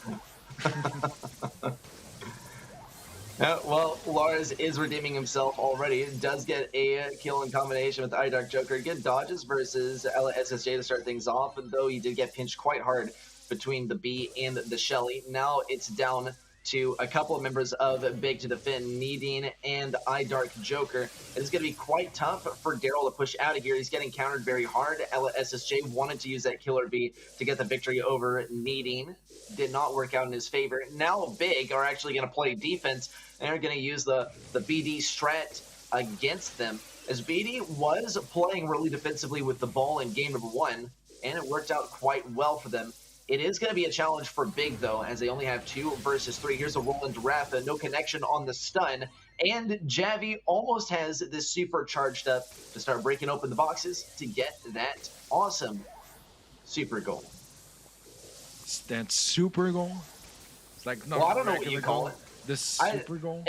I say it's a super goal. You toss the ball forward and then you super to break open the boxes. You know? Fair enough. Is that Maybe is there's a that better like an name for it. actual thing, or do you just call it that? That's what I'm It's wondering. literally I have no idea, but it's the only reason that I play Shelly and Brawl Ball is you're able to get me that too. pass. I mean, yeah. it's pain very often, to be honest, to play. Besides for those moments are very satisfying. What is very satisfying as well for BD is the double kill they just get. But Nadine, well, is not there anymore. Dark Joker, however, is trying to create some space. Big leading by 1 goal. Blood Diamond need to score, and they are in a position where that might actually happen. But they need to commit. Yeah, surely that's going in. 8 seconds left, and overtime is definitely coming true for this one. Okay, overtime begins. All the walls are broken down. Lars has to move now. He does not go for it, though. He wanted to get a super shot into the goal. It didn't happen, though. There was no opening for him. Now Big are going to have to play defense while he respawns. He does have the super ready to go, though. Jabby is basically just waiting for Lars to roll into him, and LSSJ is playing defensively in accordance. Needing is going to look for the kill, and Jabby will fall. Big could very realistically get the goal. A good pass to Lars could seal the deal, though Rafa knows this acutely and will be defending Lars to the best of his ability. Here comes Jabby also to do the job. Needing, getting lots of damage. Here is the pass in from Lars, but does not go in. Rafa also will be trying to corner this ball. Needing wants this damage on either Rafa or LSSJ. There's the pass up to LSSJ. It doesn't look like it's going to be a goal, rather a tie. There's still some time left. No, it's not going to happen. No one's fast enough. No one's in position. That is going to be this game going to a tie. Blood Diamond still in the lead.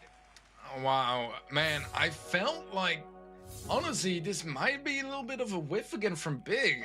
They were in such a good position to score earlier. They have 3 supers on their side. I think there was none for Blood Diamond. They had ball control. They were not that far away from goal. There were literally no gadgets anymore, like for either teams. So I feel like defending would have been quite hard, because most gadgets are more of a defensive move, right?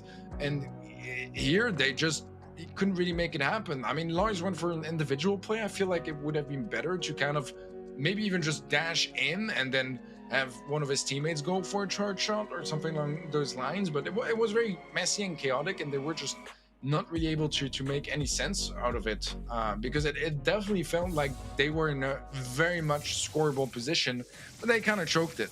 However, we'll see if they can make up for it in this next game, as now we have a push there from Lars, and surely that's going to be a goal.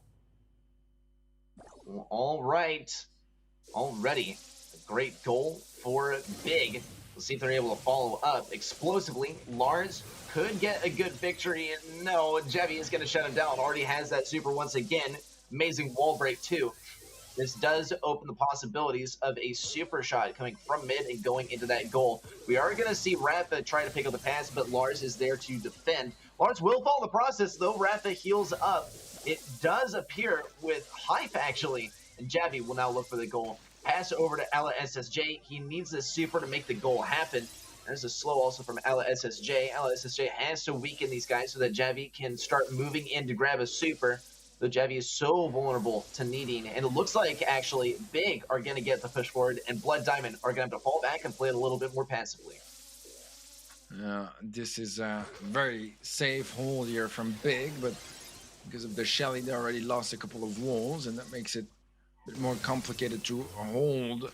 Another Shelly super. Lars still alive, still causing some trouble, still keeping those players low HP, but we saw earlier that in that positioning, with this come from Big, at some point there's going to be a crack, and then Blood Diamond might be able to score. Blood Diamond might have the opportunity to score here. LSSJ needs to pass over to the left. There it is. Rafa will get the goal in, and Blood Diamond will be tying up this game. It was looking so close already, but Blood Diamond, they always get the tie up towards the end. And it looks like it could even go to overtime once more. Big clay pigeons from Jabby. Gonna send Lars over to the right side. Lars still taking a lot of damage. Rappa has the super as well, and will be getting the kill too. LSSJ has the super ready. No one in that bush. Let's see if Jabby's able to do it. There it is. The super shot, Teddy. And that is going to be it. That is going to be Blood Diamond taking that set. And Big, unfortunately, will have to face a tie. Yeah, man, dude. That was a bit of a wild set, to be honest. All over the place, very chaotic. But as I said it before we started with Sneaky Fields, right? Expect some chaos, and we definitely got some chaos.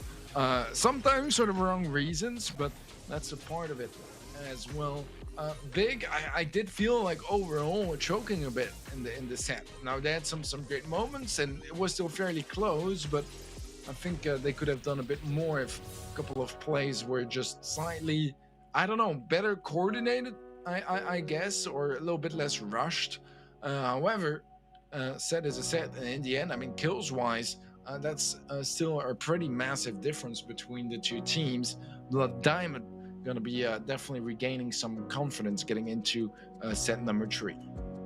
Yeah, a 2-0 for these guys. Though we did have 3 games played, Big also fought super hard. And, I mean, honestly, these two guys were close already in set number 1. I think we are going to be looking at a very well-matched match. As you said, Teddy, heading into set number 3 momentarily, we're going to be moving on to Shooting Star. And this, I think, will be a true test. Who has the better mechanics on the long-range brawlers?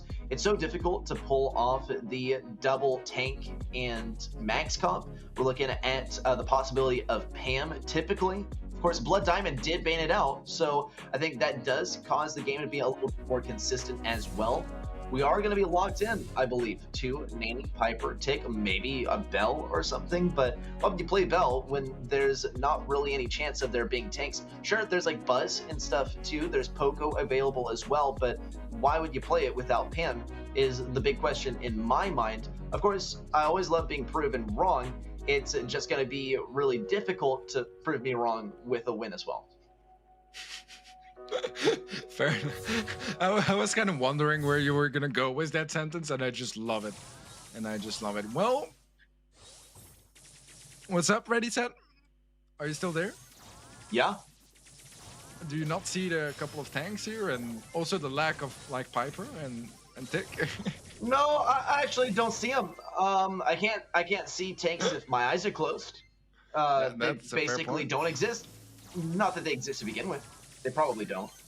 They probably don't. Well, we'll see what is successful. I mean, if Big win this one, I'll still grant you the benefit of the doubt, although it is not really the standard comp.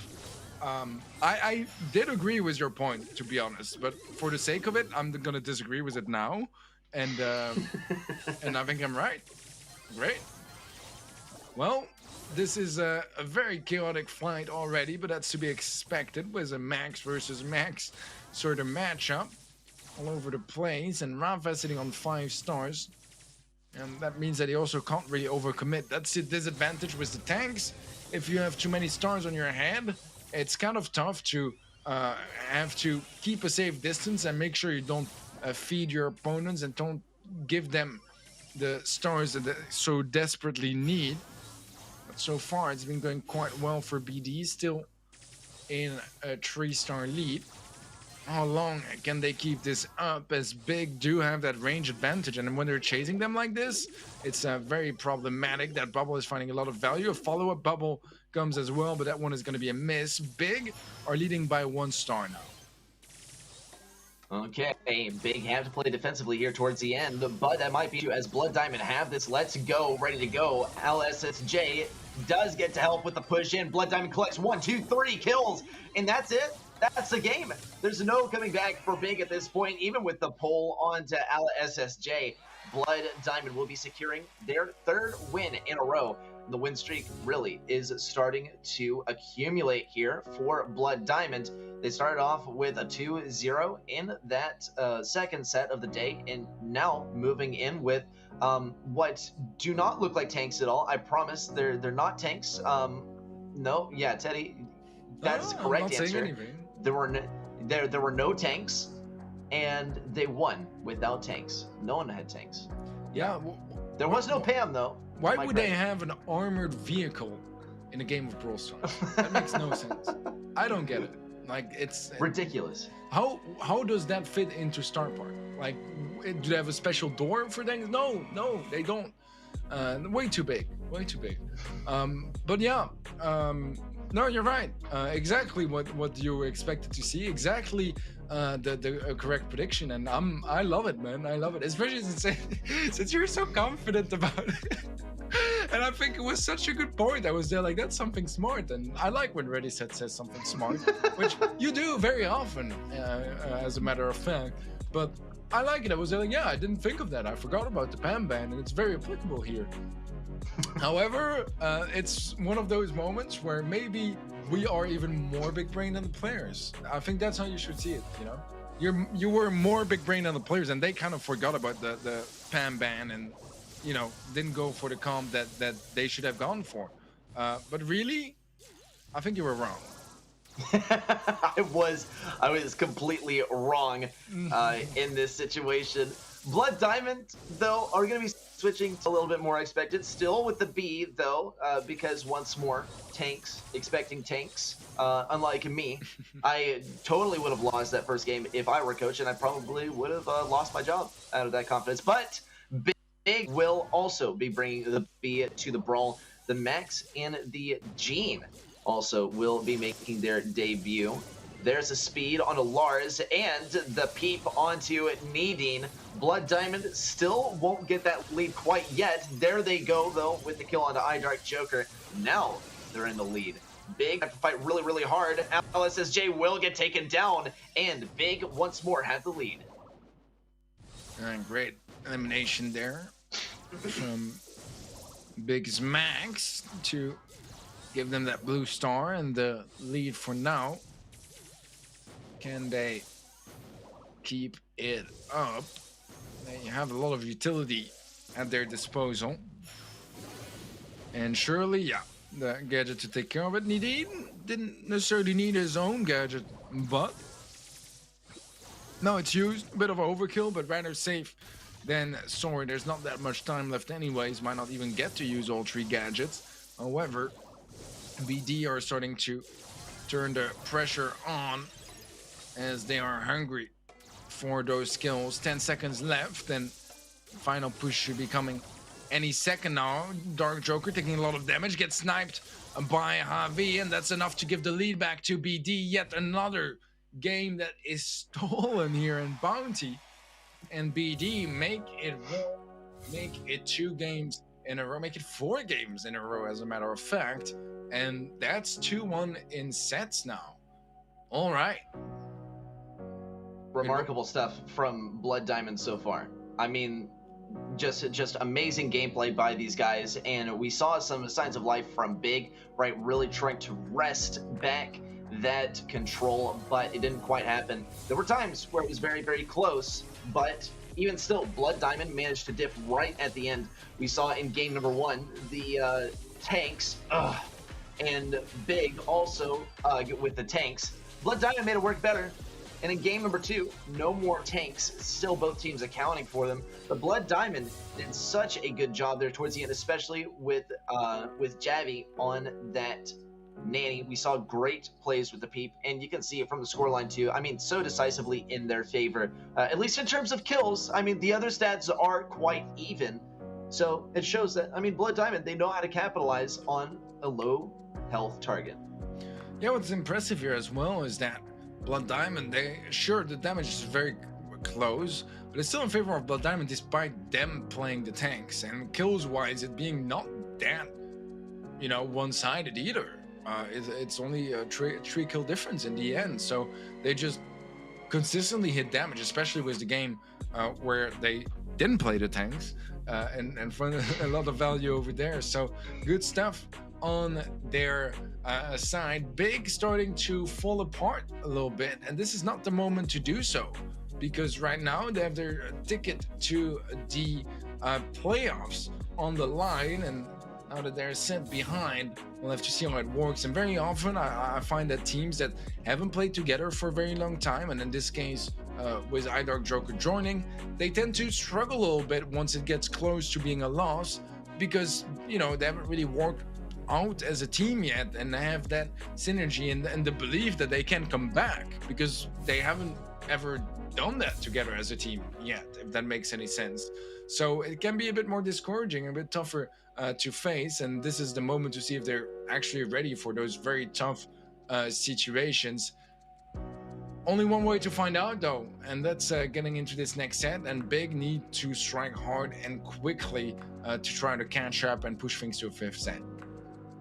Yeah, they are going to have to push really, really, really hard as we head into Siege.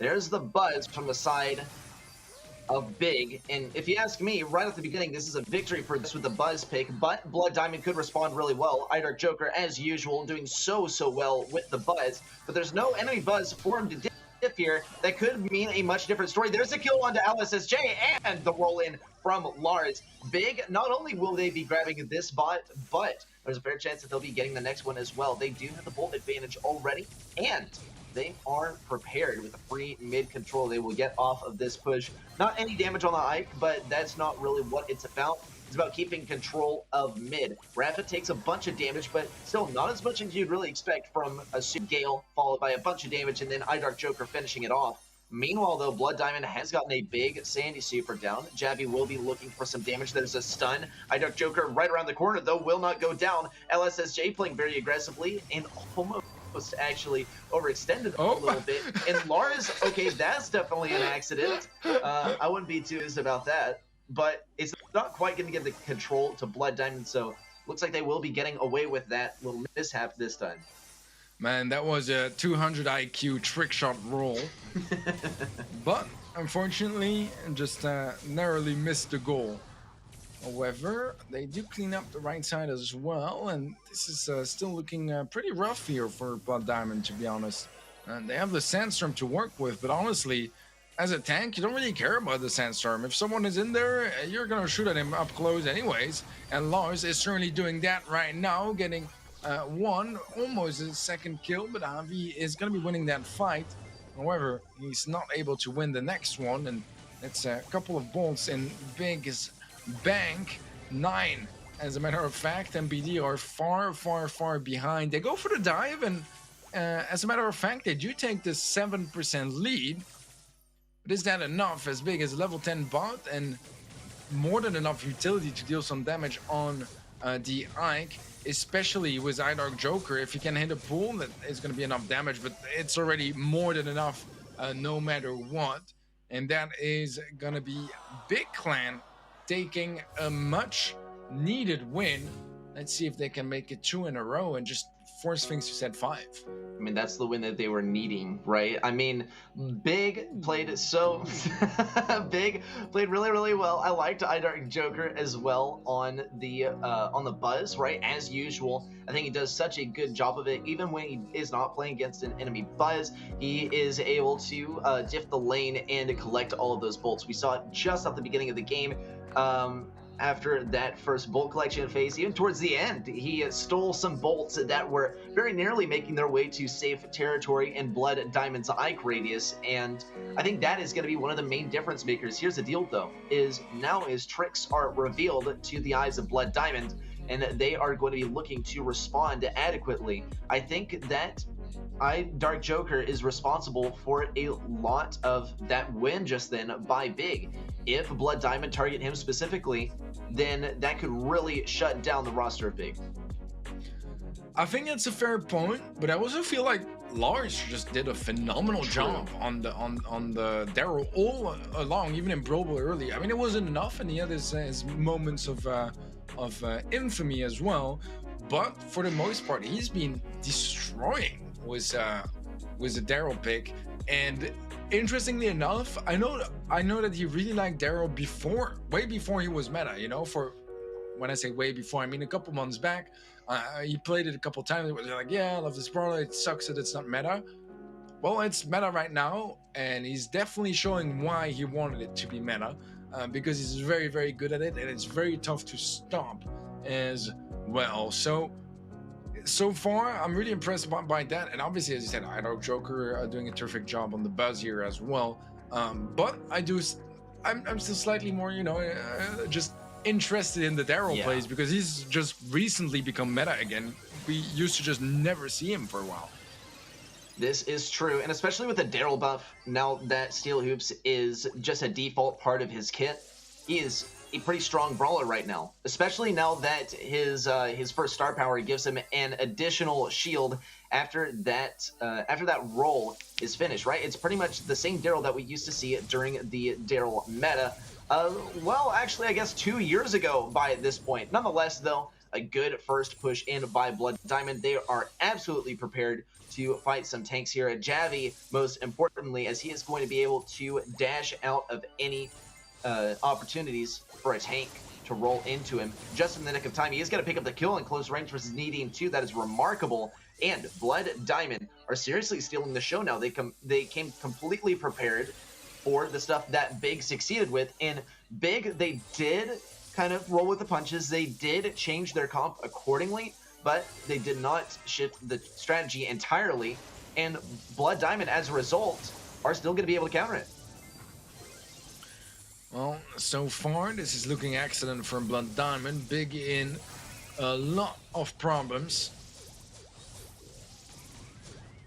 Let's see how this retake is gonna be.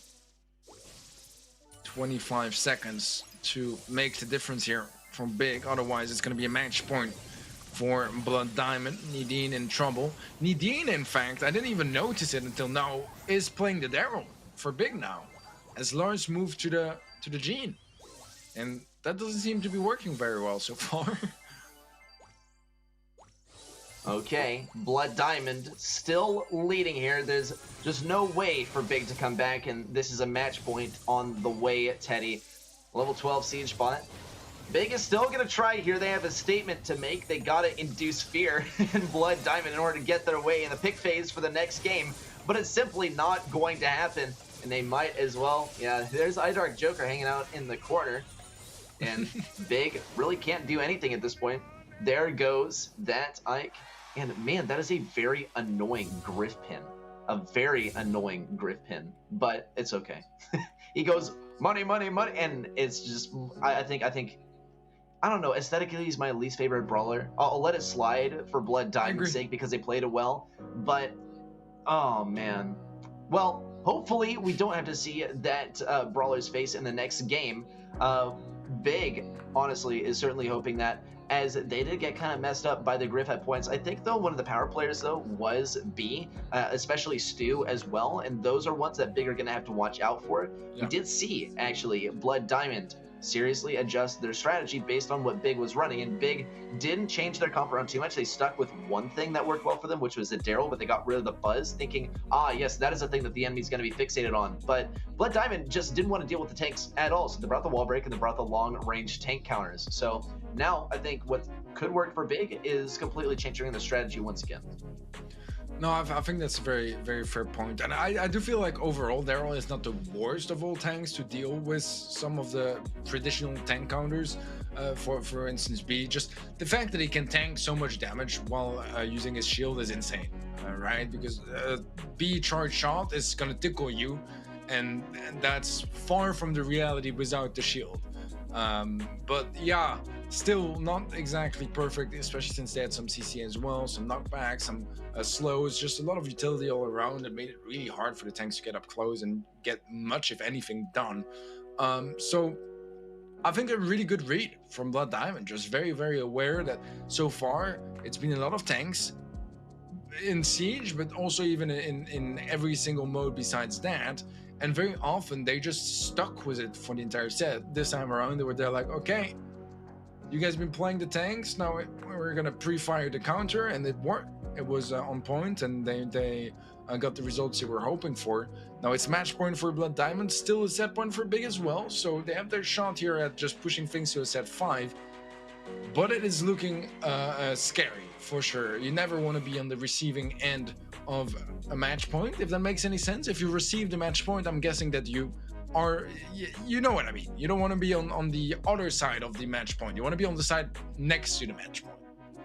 Pretty much, right? It's rusty, okay? I could say that. I could explain this in French, and then you would ask me what I mean. I would probably have to ask you what you mean too. I can't speak for many of the viewers here, but I will speak for myself, and my French isn't amazing, right? Let's see. Your English isn't either. Don't worry. This is very fair. This is very fair. Let's check it out though. Big will be shutting it down with the pick of Buzz once more. They anticipated that BD would switch around the comp once again. It is a trend that has been picked up on by Big, and they're going to leverage it to their advantage. LSSJ will be doing a really good job of getting that classic Sprout block for the defense. He's going to leave that bot alone now. Doesn't need to deal too much damage to it. Will get a single, actually a couple taps off on the Ike, but that's not what it's about, right? It's about defending the majority of the damage and then getting the retake, which is going to go very, very well for Blood Diamond. It comes down to the Buzz matchup on the right side. No one wants to use that first super, and iDark Joker is going to be able to get a bolt off of it. All right, a nice stun from iDark Joker. That will be kind of under the Ike's range as well, which is not ideal for him and for his life. Does get shut down as Rafa comes to help as well, and sure, this is a nice bot for Big, but they don't really have anyone to follow up on it. And besides that, there's 6 bolts in the bank for BD, 0 for Big. They don't need a great retake here, Blood Diamond, to win this match. They just need a half decent one. And here's the super as well from Lars to block off LSSJ. It's not going to prevent him from doing damage, though. Another block off with the hedge. iDark Joker is still able to snag that bolt. It is going to be quite tough for Big to get this push back, but they can make it happen. A lot of damage rolling into the enemy side, 7-3. Is there even enough time to deposit all these bolts? No way. I don't Big think so. Absolutely have won the bolt collection phase. Wow, and just like that, they are going so to close. be just probably like 0.2 seconds away from a tie. Man, that was so incredibly close. However, this is gonna turn around the game completely. That's already enough damage, and disastrous strikes for Big as Blood Diamond barely win this final game. GG's. That is gonna be match for Blood Diamond and their ticket straight to the playoffs. Now, it's not the end of the run for Big yet. They will have to face FA Frutas in the decider match. But it is definitely unfortunate because they were that close from going to set 5. Yeah, they were so close to literally just 0.2 seconds, right? They absolutely won the third bolt collection phase. They played it so well.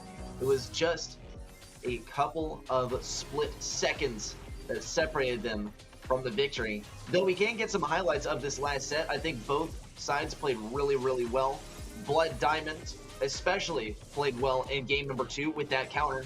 Big, though, were actually one step ahead of Blood Diamond on game number 3. And, of course, game number 1, too. Mechanically, I think on game number 1 and on game number 3, it was picks-wise. It was very smartly played by both teams. In the end, it is going to be Blood Diamond that advances on to the international playoffs off of this game. And you can see from the stats, too. Like, Big did very well. Lots of kills, lots of damage. In terms of damage dealt to enemy brawlers, Blood Diamond once more does succeed. But, hey, it's kills that matter when you're going for control. Removing a brawler from mid entirely is way better at getting control than simply dealing damage to them. Yeah, dude, it's wild. Absolutely wild.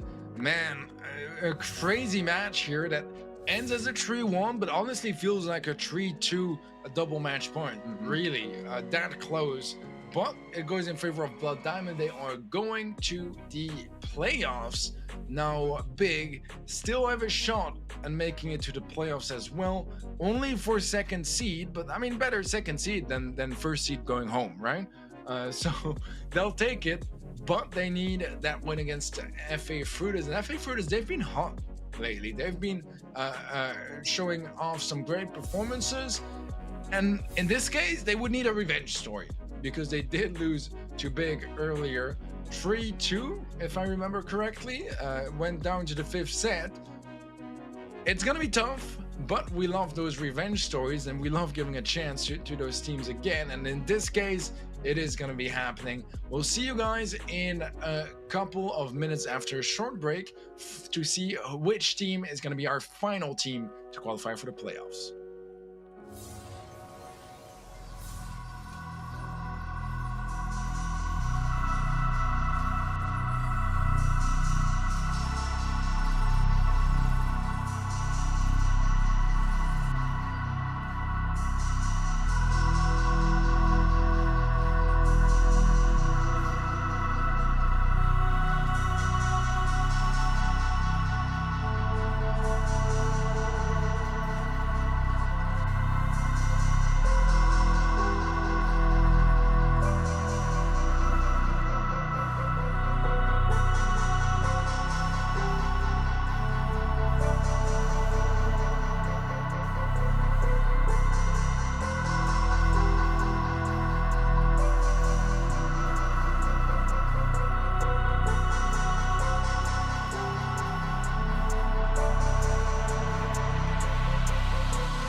Hey everyone, I'm Malny.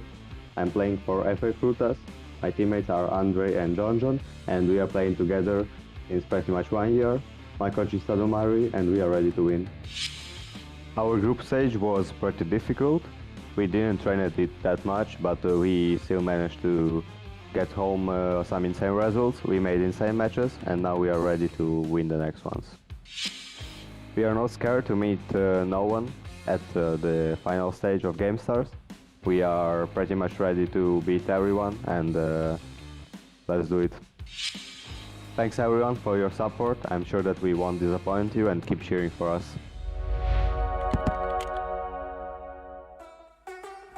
The year is drawing to a close, as well as the second season of Brawl Stars Gamestars. From December 20th to December 23rd, 16 battle-hardened teams will fight for their chance to participate in the playoff stage. On December 26th, we'll find out who takes the sweetest chunk of the prize pool, amounting to $30,000. Follow us on social media to join our streams of the final stage of Brawl Stars Gamestars Season 2.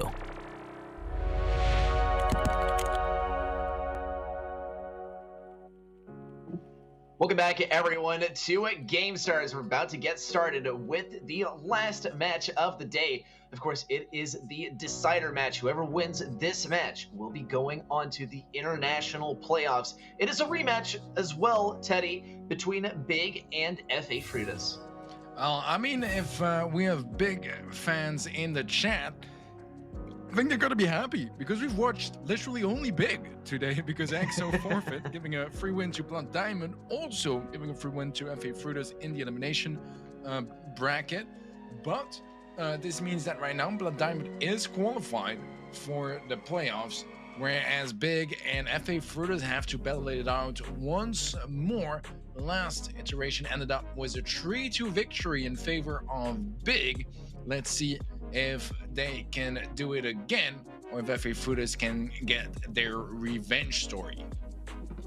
All right, well, that is the big question of the day. We'll see if it is as close of a game this time as it was last time as well, because, man, we went to the double match point between those two. And, I mean, honestly, I'd say there's a fair chance that it happens once again. We mentioned already a very, very stacked bracket today, and only two get to advance on. This is going to be the decider of who that second team is. Big, also, as you mentioned, we've only been watching them today. I mean, what a day it has been for them. Must be extremely exhausting to be playing, well, literally every single match that we have had today. FA Frutas and Blood Diamond have at least gotten to sit out one match, but this could be big news for Big, as they are all warmed up for this one. Layer Cake will be starting us off, then Dueling Beetles, and then Hot Potato. Nuts and Bolts and Hard Rock Mine will follow if we need to break any ties. Layer Cake, though, is an interesting one to start us off, Teddy, because it does have an interesting dynamic. We can see some tank play here, but we can also usually see that control-based brawler play as well. Yeah, the more traditional approach, right? It's going to be something like a tick, a pipe or a bell, depending on bands, and something else. It used to be Mr. P back in the days. It was really, really popular on this map as well. But obviously Mr. P is even worse than Bat right now in the meta, so we're not going to be seeing any of that. However, what we also won't be seeing at all is going to be either Bell and Byron, as they both are banned out. So far, no big surprises. I'm actually going to check real quick what their bans were for the first match where they faced each other, because I feel like it's quite interesting. Yeah, I mean, Big, we've seen ban Byron every single time. I think FA Frutas did ban Bell as well. Yeah. We'll have to get the second round of bans out to see if Max they are and the Rosa? exact same. No. Oh, okay. Not the exact same. But honestly, a prudent ban from FA Frutas, because the Daryl play from Lars was so good throughout every single match that we've seen from these guys. Yeah, I think this is a very strong ban. I think it's much more effective than Max as well. Max was kind of like, if you have nothing else to ban, sure. You know, I mean, like, it's still a decent brawler, don't get me wrong. We see it played quite a bit, especially since Pam is in a good place in the meta right now, and other players like Jean are starting to slowly creep their way back in as well. But honestly, I feel like Daryl right now is very good, and it's been very good for Big, especially. And I think that Frutas watched the match, and knowing their coach Tadomari, they definitely did, because he's one of the most active members of the chat every single day of GameStars. So I can guarantee he watched it, and he must have had the same exact thought as we did. It was, wow, how is Lars so good on the Daryl? And let's just remove him. And that's exactly what they're going to be doing here. So no Daryl this time around, and we'll have to see what the answer is from Big. But yeah, man, I think those bans are covering a lot of ground. We talked about them quite a bit earlier, since it was 3 out of the 4 were the same exact bans. So nothing too new there besides the Daryl ban instead of Max, which I don't know if it's going to be enough to really change the results that we had in the previous match. I think that Big now are quite hungry for this victory. They're warmed up after a long and close match against Blood Diamond, and I feel like they should probably have the upper hand in this matchup because of that, and the fact that they beat FA Frutas earlier as well. But we have to keep in mind that it was a very close match, and it could absolutely go the other way around as well. Let's get started here, as the Blue Star is already picked up by Frutas. All right, strong start for Frutas with the Blue Star. Let's see how they are able to make this happen. Already going to lose that lollipop drop. And here come our player cams as well. Either Joker also will be looking for some ricochets around the left side in this matchup. Or perhaps pushing a little bit forward now, looking for ricochets off of the obstacles. Popov, aka Melanie, will once again be looking for some value with the Leon Super. It's not going to happen, but the pull from Needing will secure the lead for Big. Now Frutas have to push in of their own. Now, fortunately for Andrew, he does have a pole to work with, and Needing will be hard-pressed to find one of his own. Andrew still has to, again, range of a target for this pull. Lollipop drop will also help these guys get some control, as well as get Andrew some positioning for a pull. Here it comes, and there's the counter pull from Needing, and down goes Gene from FA Frutas. Hop on, better known as Melny, still lurking on the back lines. Went in a little bit too deep. Hopefully for his sake, he's able to make it out, and he does.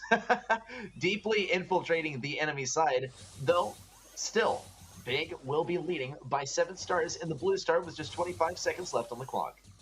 And the positioning from Melanie was good, but not very useful, since it couldn't really do anything but witness his teammates getting murdered. Which, I mean, it's nice of witnesses. It's going to help solve the case a bit faster. However, right now what they're looking for is skills, and that's the first one they'll pick. And actually they'll get a second one, but it's just a 1-star difference that will still give the game to Big. I would still call this game a bit of a stomp here in favor of Big, especially considering that they didn't start with a star advantage and they had to push up and work for that opening kill. They got it, pushed back, and then just the defense. And honestly, at the end, there were those 2 kills, those 9 stars, or 8 stars actually, that went to Frutas. But it did kind of feel like they counted the star count and knew that they couldn't lose by losing those players, so they had to just basically wait and let the game end by itself. So not really any big danger moments here for Big, despite just a 1-star difference. It still felt very much in their control for the entirety of that game, and a great way to open things up with them and have some confidence going, especially considering how their final encounter went and how long that match lasted. Yep, here are the player cams as well. Deeply focused. A great start already, and hopefully more will follow. Momentarily we'll be moving into the next game. Hopefully everyone is getting prepared with those brawler picks. Wonder if we will see the close range brawlers making their debut. We did see really strong picks with the Buzz from Big earlier on, and I think that would be really impactful. Should they not go for it though, I think they're really missing out. It doesn't seem like FA Frutas are seriously gearing up for defending versus those brawlers.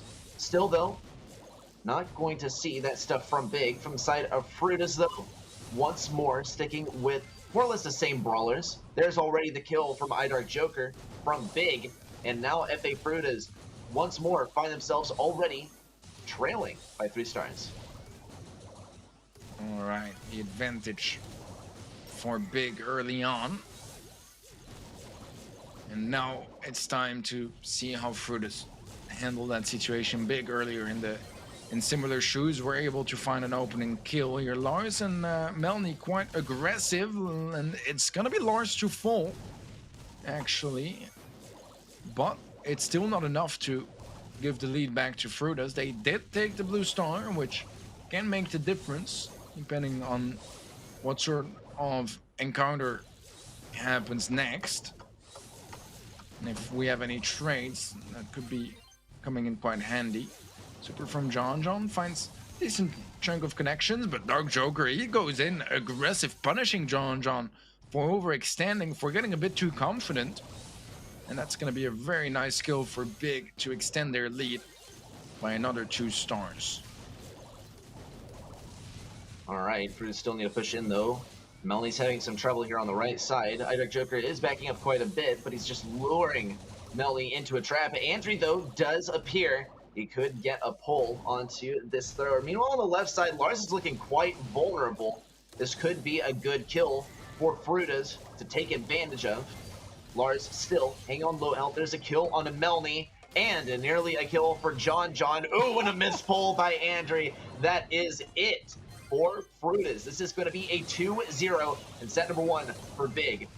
Teddy, I think they're all warmed up after facing Blood Diamond. They had a really tough game versus them and still played really well. Their confidence has to be up pretty high right now, and they've already learned some of FA Fruita's moves. It doesn't seem like FA Fruita's can say the same about Big. Yeah, that's the tough thing about a bit of an underdog story as well, right? Because I do feel like Frutas are underdogs in this matchup, not by a long way, but slightly. Thing is, the element of surprise is huge for underdogs because more often than not, they don't really get to scrim against each other. In this case, they do. But still, you know, they're not exactly the team they study the most. When you're in the position of Big, somewhere between tier 1 and tier 2 for EMEA, you're going to be watching the likes of SK and even AQM and Totem and try to learn the most from those guys. So the amount of research is definitely lower against a team like Frutas. So the surprise effect, the surprise factor is huge. But now there's already a 5 sets that they've played earlier, right? So it's definitely lessened, and they know a bit more what Frutas are trying to achieve, how they want to play their game, and they're here to punish it, having a bit more information on their opponents. So strong set there from Big, a very, very dominant one as well, 11 kills to 3. Damage-wise, it's not as major of a difference, but this is bounty. It's not about how much damage you get until you get enough damage to get a kill. Yeah, I mean, with that, we are going to be moving into set number 2 for some dueling beetles. Love to see some close range brawler play here. Also like to see the triple healers, which I think is going to be available. Byron is not in the mix today, but I mean, as much as you want to call Gene a healer, we could see him combined with Pam and Poco. Gonna have to see some appropriate responses from the enemy side as well on this one, because typically we do see actually Poco banned out. In the last game, we did see Pam banned out as well, so this wasn't really an option. But now you have it. I mean, triple healers is a possibility here. We're going to have to also consider what the other likely picks are. We did see off of Layer Cake some of the long-range brawlers and also the throwers, which can make a big difference here, especially Leon, I would say. Leon combined with a B or something could be appearing. We'll have to see. We are going to see Leon, and we're also going to see Poco. Meg, of course, also slipping through the cracks of brawlers that were banned. And Lola as well. Seems like this is all of the brawlers that we pretty much always see banned, and this is why we see them banned, because this is what every game looks like when you have Meg, you have Poco, and you have Lola available. Yeah, very true. The only one that feels like a bit of an intruder is the Leon, probably, that we honestly see very rarely banned. However, so far, Big have a pretty decent lead. It's not something that Frutus can't catch up and fix, but so far it is very significant for sure. Melanie goes down. Trader's Dark Joker gets picked up by Andre, and Frutus have caught up a little bit percentage-wise, but now Big are starting to set up for some nice control. Have a lot of supers to work with as well. Meg getting mech'd up and has a chance of doing a lot of work here. A nice gadget from Andre as well. As right now, Big are slowly running away with this game past the 80% threshold, and Frutas need to find an answer really, really soon. A minute and 30 seconds left on the clock, but that is not how long this game is going to go. Big are stepping onto the point, and it's just Pop-Off to stop them from taking it, but you won't be able to make it happen. That is going to be Big taking the third win in a row off of Frutas, and these guys are looking so strong at this point, almost unstoppable, and I say almost because it wasn't a total showstopper of a game. I mean, FA Frutas still did have some nice plays here and there. I think the comp pick was also quite solid from those guys. Deal is, though, Big still won by a large margin, way larger than we've seen in the past in this match day from them.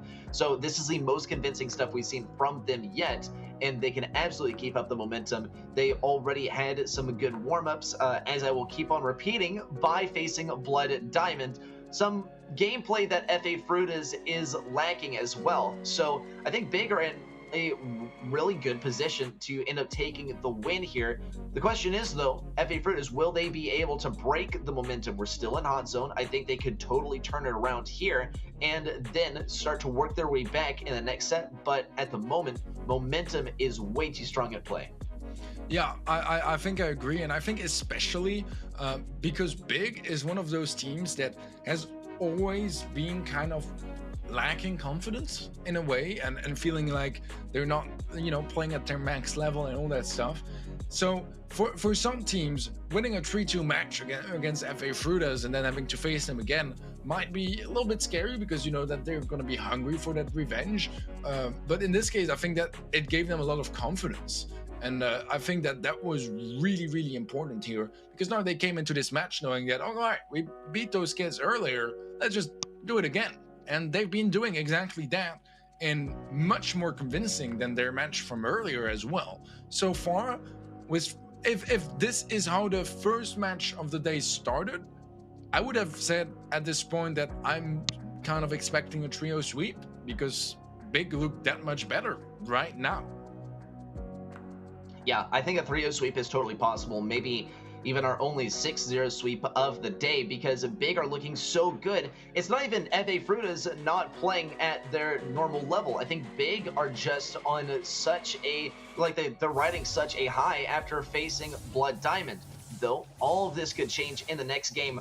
Once again, we are going to see the Leon and the Meg. Big sticking with the Poco, but Frutas are going for the Ems this time. Ems is quite good for pushing brawlers off of mid. Here's the deal. She's taken so much damage consistently that she does have to retreat quite early on. She's also going to be vulnerable to brawlers like Leon, played by Lars. But, I mean, for now, though, Frutas are looking so good. They're looking so dominant.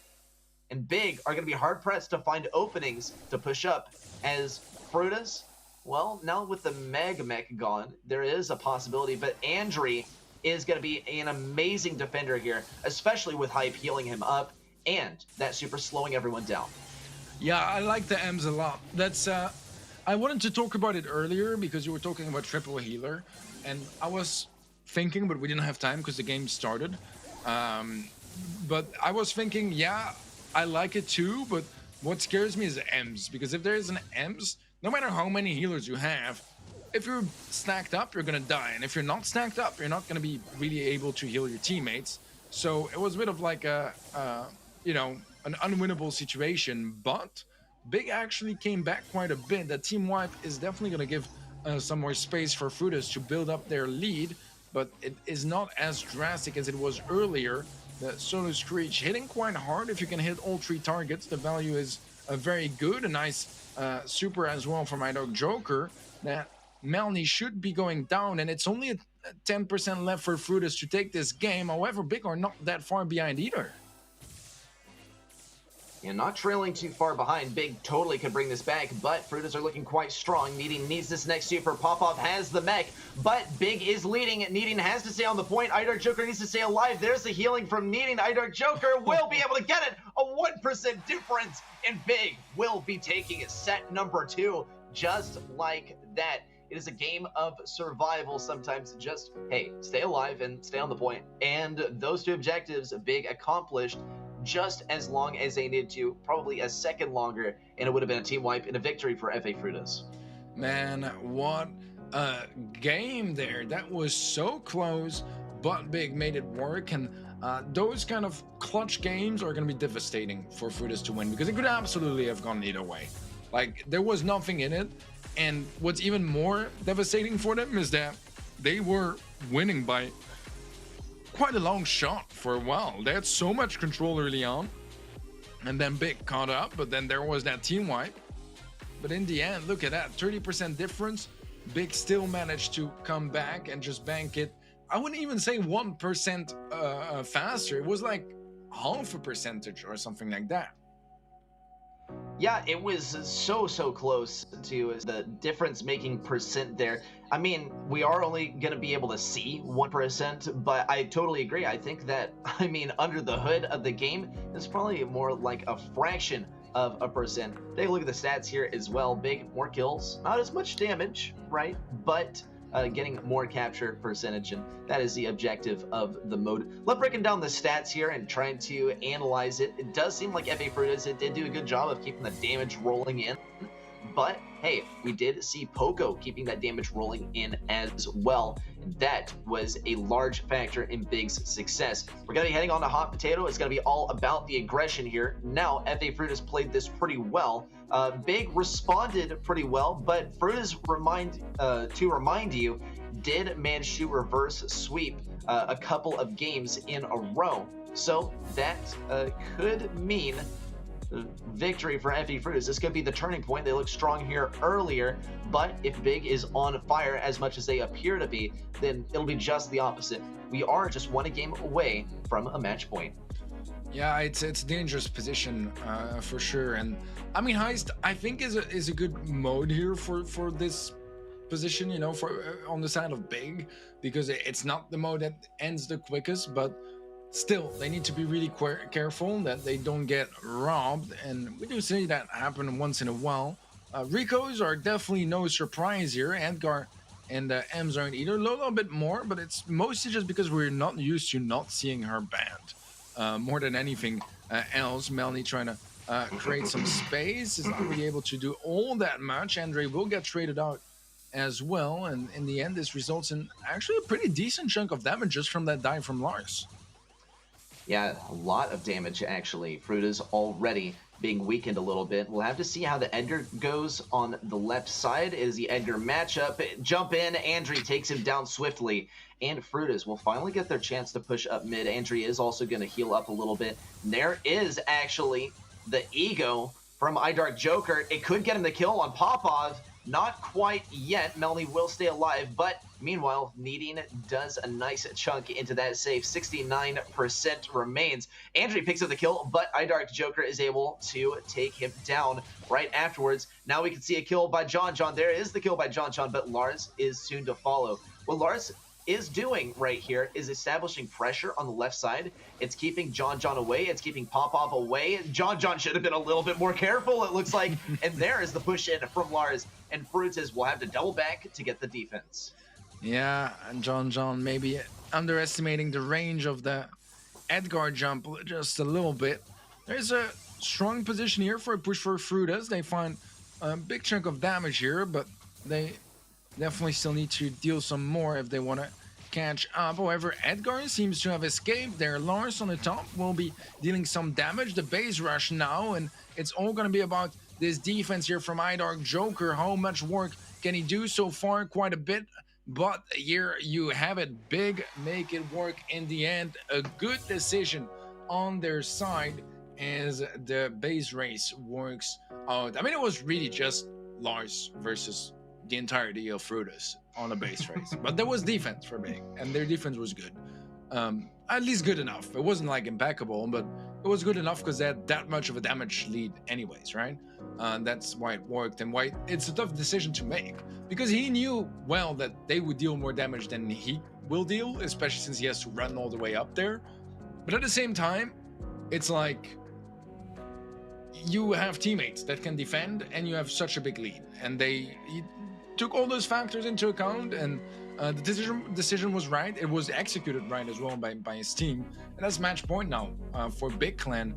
A very different match than the first one between the two, and it makes us wonder about a lot of things, not only about this one particularly and how it was so close, and if it's Big that was just struggling, or if they're just feeling their game 100% now, or if Frutus is choking now, but also regarding Frutus, because they were playing like they almost beat Totem, right? Down to double match point just about a week ago in the group stage.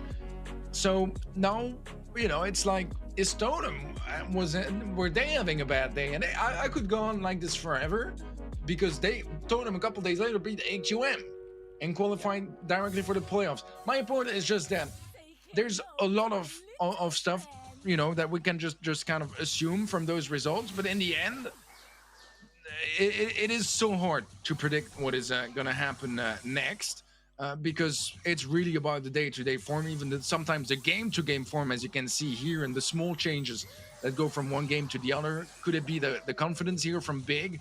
That would be my main assumption here, that Big just got a lot more confident, and once Frutus started really facing a wall like they have been so far, it was a lot tougher for them to adapt and find the motivation and the belief that they can do this. As right now, this match point is fairly even.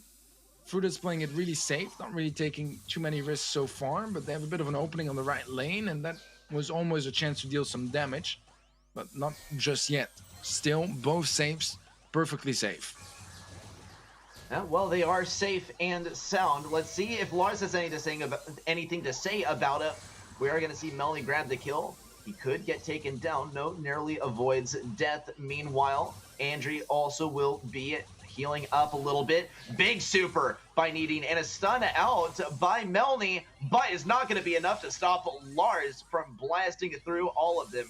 And now Big is only 1% behind. They can leverage this control, though, to their advantage. Lars has the super. He will be able to get out of there. Andre barely gets him just at the end of his attack. Meanwhile, on the right side, Dark Joker goes down. So does his ego. And there's the kill by Needing with the super. And another as he cycles it out. And a bit of a whiff super from John. Some more damage from Lars. And Big is looking so good at the mid-fight, especially Needing. It's just a matter of Lars getting on that safe and dealing some damage from there. Well, he's not gonna get on it now, but look at those bounces from Nadine. They're nasty, dude. That super, finding a kill, then... So he bounces it, finds a kill, there's another bounce, and then it hits the save. That's a nasty bounce for the least, and Big have the lead now by over 30%. Surely this is gonna be it, as Frutus fold, and Big will be moving forward to the international playoffs, the final stage of Gamestars Brawl Stars. They will be the 8th and final team to qualify all the way to the playoffs. Sadly, Frutus as well as XO will be saying goodbye to them and giving them our commemorations, as we are so thankful for their matches and how well they performed, but sadly they won't be able to make it all the way through. No revenge story today, as once again, and this has been a bit of a trend. I don't know if you remember, who was it? We had the same situation happen a couple days ago already. What was a 3-2 in the first set? Was it also Frutus? Oof. Was it Frutus? No, it wasn't. Someone played the Total Gauntlet the other day. It is escaping my memory too, and I can't blame you. Remember, someone lost 3-2, won 3-2 in the first match, and then the second match was a 3-0. It was SK, wasn't it? Yeah, it could be against no. It was against Golden Age, wasn't it, or something like that, or in the same group as Golden Age. I remember Maybe that so. for some reason. But I mean, you guys can do your own homework and look it Yeah. up. But yeah, I don't remember exactly. But it's not the first time this happens in the group, in the group stage, nor in the international playoffs. So there's a bit of a trend, and I mean, it definitely helps, right? You beat a team, you know once you face them a couple hours later that you can beat them, that you're capable of doing so, because you just did. And this is proof of just that. I mean, stats-wise, it's actually fairly close considering how much of a stomp this was. Because this was a 6-0 in games, and just not like there was like one close game, I feel like, you know, like there were a couple games a little bit closer, but for the most part it was pretty one-sided games. But once again, there is no mode in Brawl Stars that is straight up just about kills, except knockout, but it's not in game right now, or not even Showdown. I mean, Showdown Plus a little bit, but there's not really a game mode in competitive that is really purely about kills. Even Bounty is more about survival than kills. Because getting kills is nice, but staying alive is even more important, because if you get a trade, it might very much not be in your favor. But yeah, let's give a look at our final groups, guys, and see how this all unfolded. Now, in Group A, we are saying goodbye, sadly, to Mood Gaming and FA Scarlet Stars.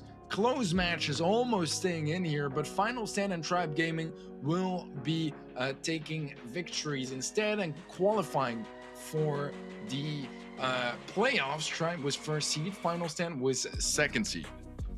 Yeah, some great teams competed in Group A, and that was our first for the international finals. And what a way to start things off. We got to see Tribe Gaming EU versus Final Stand, and in the end they both qualified. So Tribe Gaming EU got a 3-1 and then a 3-0, and then Final Stand had to run the gauntlet. Check it out. I mean, 1-3 versus Tribe Gaming EU, then 3-2 versus Mood, 3-2 versus FA Scarlet Stars in order to get all the way. And I wonder if this was the team that you were talking about, Teddy, that seriously did have to run the gauntlet in order to get through their group. We do have Group B as well to take a look at, and maybe that's a prime candidate as well. Yeah, absolutely. So, I mean, Navi just hitting hard all around, right? 3-0 against Blows Gaming, 3-1 against Grace Clan as well. Their spot as first seed in the playoffs. On the other side, SK narrowly losing to Grace, which was a bit of an upset, but that time around there was the revenge story as SK Gaming beat them 3-2. I mean, imagine losing 3-2 and then beating 3-2, especially for SK facing Grace Clan. Just for comparison, SK made it to the grand finals of monthly finals in the BSC 8 times this year, out of 8. Jeez. And they've won, I believe, 5, which is just absolutely insane. But here's the thing, right now they're not in the same position, and yeah, they will be qualifying in second seed, but after a struggle, Praise and Blows sadly will be going home. Moving on to Group C, we had an impressive performance from Reply Totem all around, beating both Bunker Esports, another World Final qualified team, as well as AC Milan Clash, 3-2 in each match. Clash, on the other hand, I mean, the opening match was fairly straightforward for them, a bit of a stomp against Escobar Knockers, despite Escobar, I remember it specifically, winning the first game of the match and shocking us all. Bunker knocking Escobar out in the elimination match, and then AC Milan Clash having a pretty straightforward match against Bunker all around, taking the second seed in this group. The main summary of this group is that Escobar Knockers got the worst group they could get. Pretty much. I mean, it's either you face Totem or you face BKR or you face AQM. I mean, literally all teams or orgs, right? Maybe not the exact rosters themselves, but teams that went to Worlds. Like, man, what do you do in this scenario? Much different situation, right? In Group D, none of the teams that went to Worlds, though a couple came quite close, and they will get their revenge story in the international playoffs. EXO free agents, unfortunately, we didn't get to see them today. Another team that came quite close to going to Worlds, but Blood Diamond and Big Clan will be qualifying for the international playoffs. Blood Diamond will be first seed and Big will be second seed.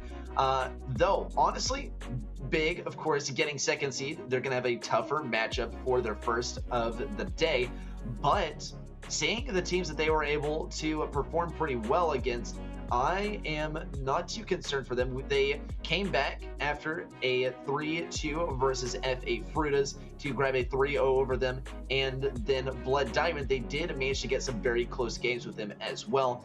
High hopes for both of these teams, I believe, in the international playoffs.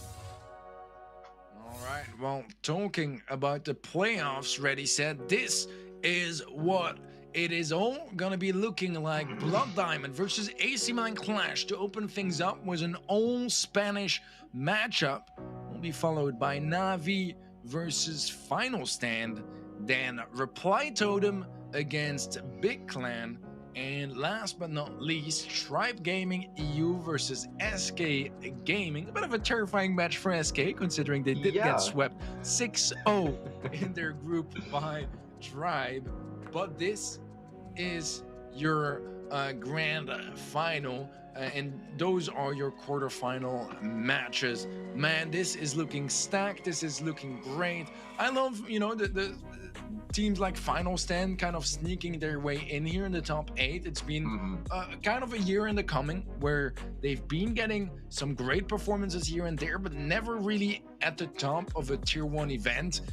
Or the BSC, and it's great seeing them, and I think that also validates the format that GameStars offers, which I think is one of the greatest in the scenes, especially, you know, with the amount of opportunities there's for literally anyone to compete from the open qualifier stages all the way, you know, to the international group stage, and then finally the playoffs. I mean, in between there was the finals, but the playoffs as well. Dude, this has been wild so far. I'm so excited to see and get to watch the finals. That is all going to be on December 26th, so make sure you guys check out all over social media for the exact times, so you guys can tune in and be informed. Looking forward to it. That was it though for today from me, from Ready Set, and from everyone behind the scenes as well.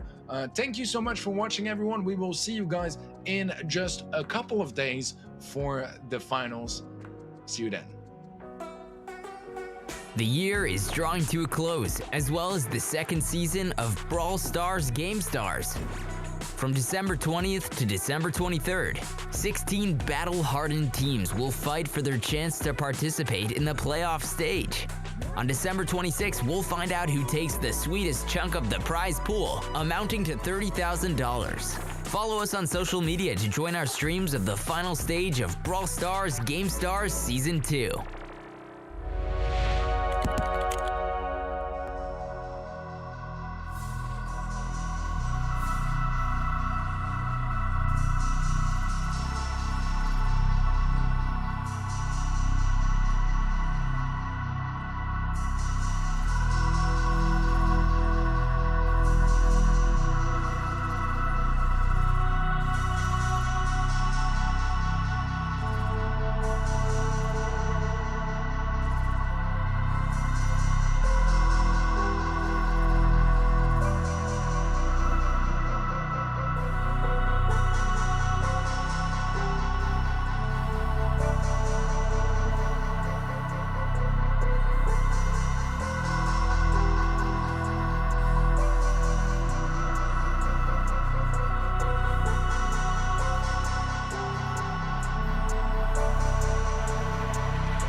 Bye.